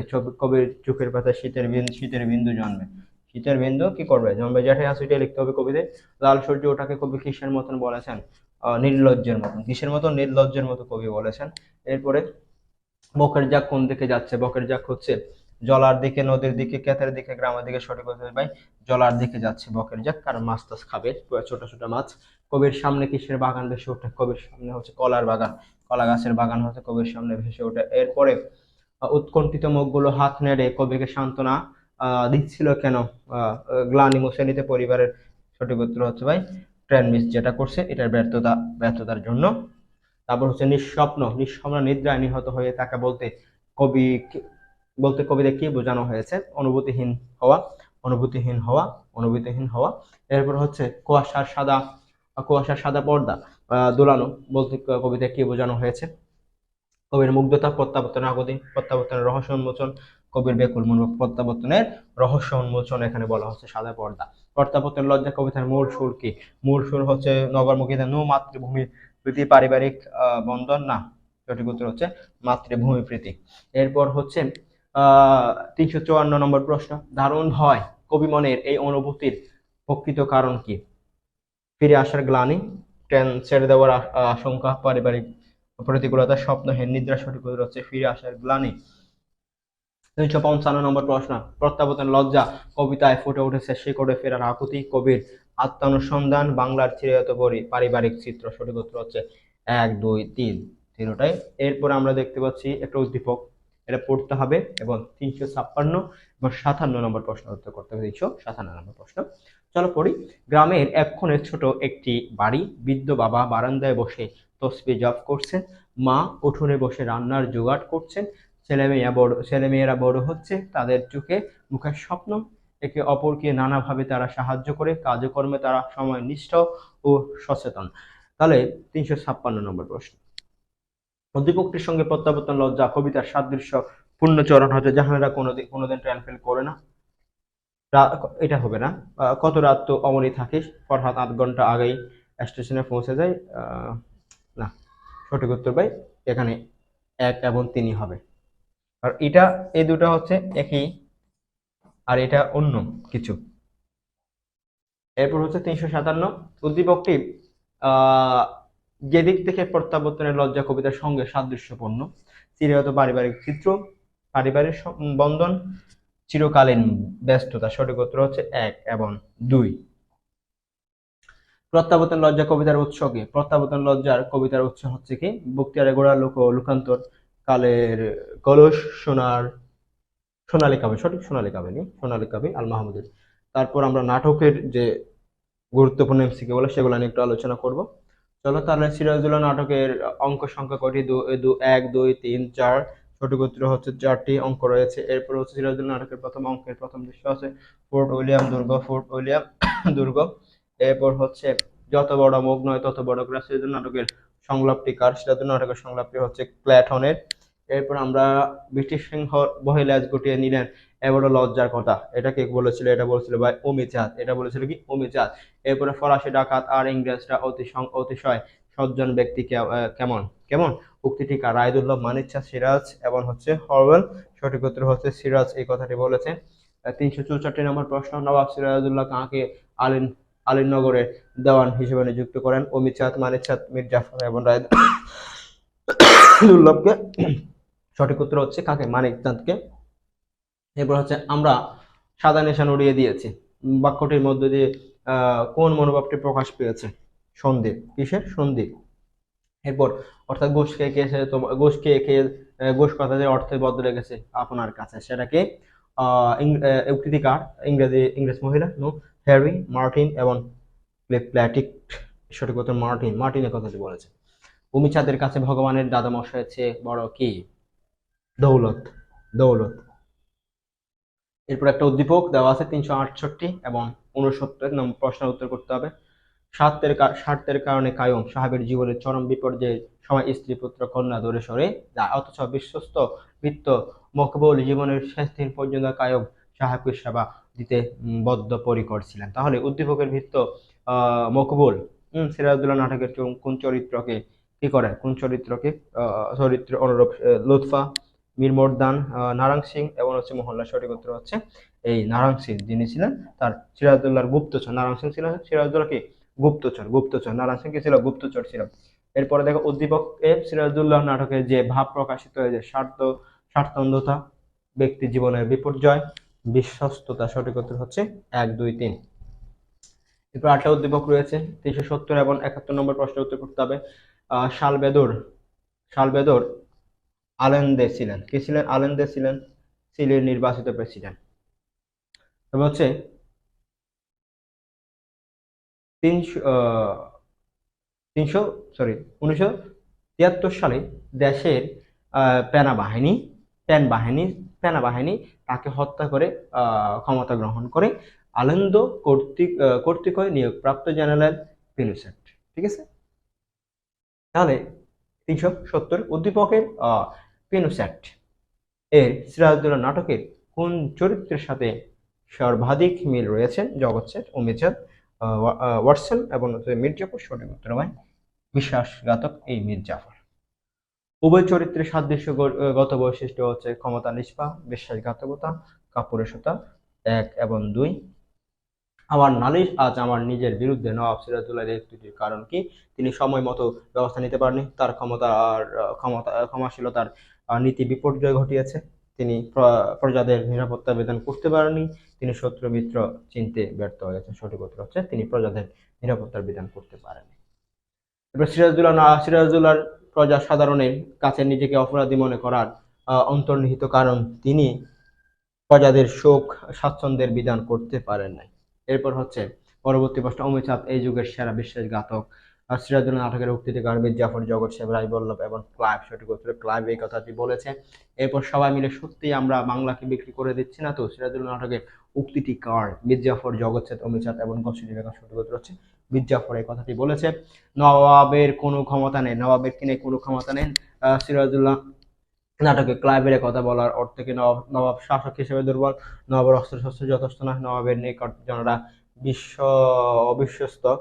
এটাই ভাই, অস্ত্রশস্ত্র নয় আসিল। এরপর রাইসুল-জৌলাখা কে ছিল? রাইসুল-জৌলাখা ছিল নারায়ণ সিং।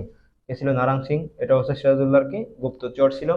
সিরাজউদ্দৌলাকে হত্যা করার জন্য মোহাম্মদী ব্যাগকে কত হাজার টাকা? 10,000 না 10 বাবদ অগ্রিম পুরো টাকা হচ্ছে 10,000 টাকা ছিল, কিন্তু অগ্রিম দিয়েছিল 5,000 টাকা। পুরো টাকা কত ছিল? 10,000। মানে পুরো হত্যা করে ফেললে 10,000 টাকা পাবে, অগ্রিম বাবদ 5,000 টাকা দিয়ে ফেলছিল। নবাবকে প্রথম কোথায় আঘাত করা হয়েছে? চোখে, বুকে, পিঠে এবং হচ্ছে মাথায়। সঠিক উত্তর হচ্ছে এখানে কোথায়? মাথায় আঘাত করেছে, পেছনে মাথায় বাড়ি দিয়েছিল। সিরাজুল নাটকের শেষ সংলাপটিকা নবাব সিরাজুল্লাহ, মোহাম্মদী বেগের, মির্জাফরের এবং লুৎফুন্নেছার। সঠিক উত্তর হচ্ছে মোহাম্মদী বেগের। এরপর 8টা উদ্দীপক 381 এবং 82 নম্বর প্রশ্ন উত্তর করতে হবে। অনাথ সাহেবকে ছোটবেলা থেকে সন্তান স্নেহ লালন পালন করে। হাতেমের সঙ্গে তার নিকট আত্মীয় শামসু মিয়ার বিরোধ সৃষ্টি হলে মাত্র 15,000 টাকার বিনিময়ে শামসু মিয়ার প্ররোচনায় হাসানকে নির্মমভাবে খুন করে শাহেদ। এবং এই 381 নম্বর প্রশ্ন, উদ্দীপকের শাহেদ সিরাজুল্লাহ নাটকের কোন চরিত্রের সাথে সাদৃশ্যপূর্ণ? মিরান, অমিতাভ, মোহাম্মদী বেগ। সঠিক উত্তর হবে মোহাম্মদী বেগের সাথে। এবার উক্ত চরিত্রের মধ্যে সাদৃশ্য কারণ হলো কৃতজ্ঞ না ক্ষমতালোভী, অর্থলোভী?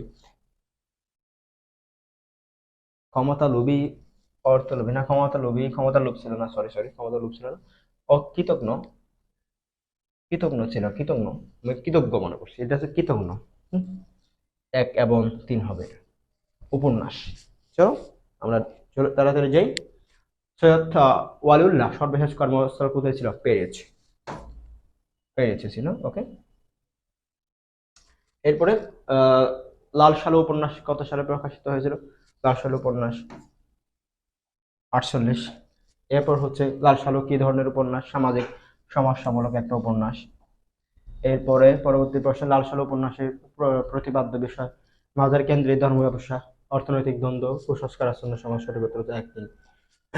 এরপরে লাল সালু উপন্যাসের শিকারের একাগ্রতা কার চোখে? তাহারের চোখে ছিল। কার চোখে? তাহারের চোখে শিকারের একাগ্রতা ছিল। এরপর হচ্ছে কিন্তু দেশটা কেমন মরার দেশ? লাল সালু উপন্যাসে বাক্যটি মরার দেশ বলতে কাকে বোঝানো হয়েছে? জনশূন্যতা না শিক্ষাহীনতা? শস্যহীনতাকে। কাকে? শস্যহীনতাকে বোঝাইছে। এরপর হচ্ছে লাল সালু উপন্যাসে মতিগঞ্জের সড়ক থেকে মোহাম্মদনগর কোন দিকে? উত্তর দিকে। কোন দিকে? উত্তর দিকে। ওকে, উত্তর। এরপর হচ্ছে লাল সালু উপন্যাসে কে হাঁপানি রোগে আক্রান্ত ছিল? সলোমনের বাপ। কে? সলোমনের বাপ হাঁপানি রোগে আক্রান্ত ছিল। এরপর হচ্ছে মসজিদের মোহাম্মদ নগর গ্রামে প্রবেশটা কেমন ছিল? নাটকীয় ছিল। কি ছিল? নাটকীয়। এরপর হচ্ছে এখন সে জর্ডান মুখে উড়ে চলা পাথা নয়। লাল সালু উপন্যাসের এই বাক্যে প্রকাশ পেয়েছে মসজিদের আর্থিক ও শারীরিক সংহতা, মসজিদের আর্থিক ও সামাজিক প্রতিষ্ঠা। এটাই সে এখন প্রতিপত্তি অর্জন করছে। কি মিয়া, তোমার দিলে কি ময়লা আছে? মসজিদের এই উক্তিটি ময়লা কি অর্থে ব্যবহৃত হয়েছে?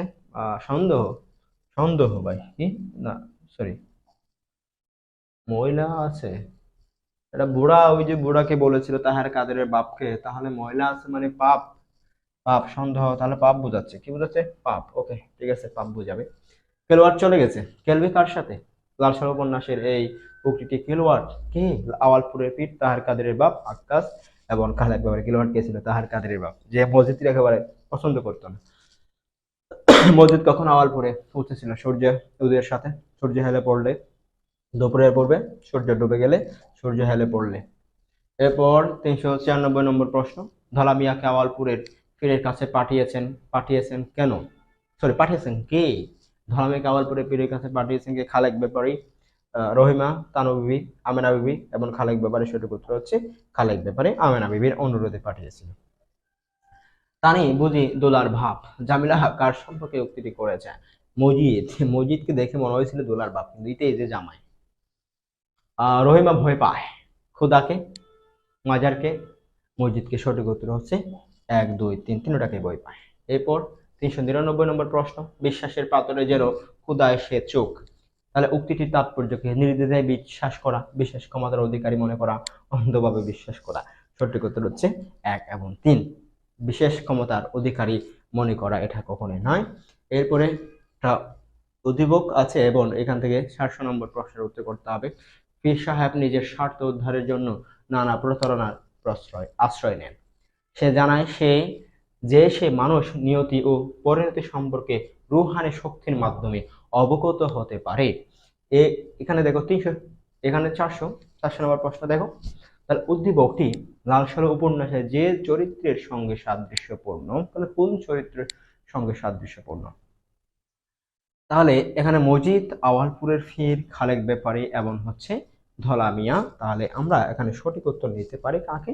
আওয়ালপুরের পীরকে। এখানে বলাই হয়েছে যে পীর সাহেবের নিজের স্বার্থ উদ্ধারের জন্য অন্য কোনো প্রতারণার আশ্রয় নেয়। সে জানায় যে সে মানুষের নিয়তি ও পরিণতি এবং রুহানি শক্তির মাধ্যমে অবগত হতে পারেন। এটা হচ্ছে আওয়ালপুরের পীর। আমরা লাল সাল উপন্যাসে আওয়ালপুরের পীর সম্পর্কে এই গুণগুলো আমরা দেখতে পাই। বুঝতে পারছো? তাহলে আশা করছি তোমরা যদি এই যে সুপার সাজেশনের যে এমসিকিউ গুলো তোমাদের জন্য দিয়েছি, এগুলো যদি তোমরা ভালোভাবে প্রথম থেকে শেষ পর্যন্ত আয়ত্ত রাখতে পারো, ইনশাআল্লাহ তোমাদের ভালো কিছু হবে। তোমাদের জন্য শুভকামনা জানিয়ে এখানে শেষ করছি। আল্লাহ হাফেজ।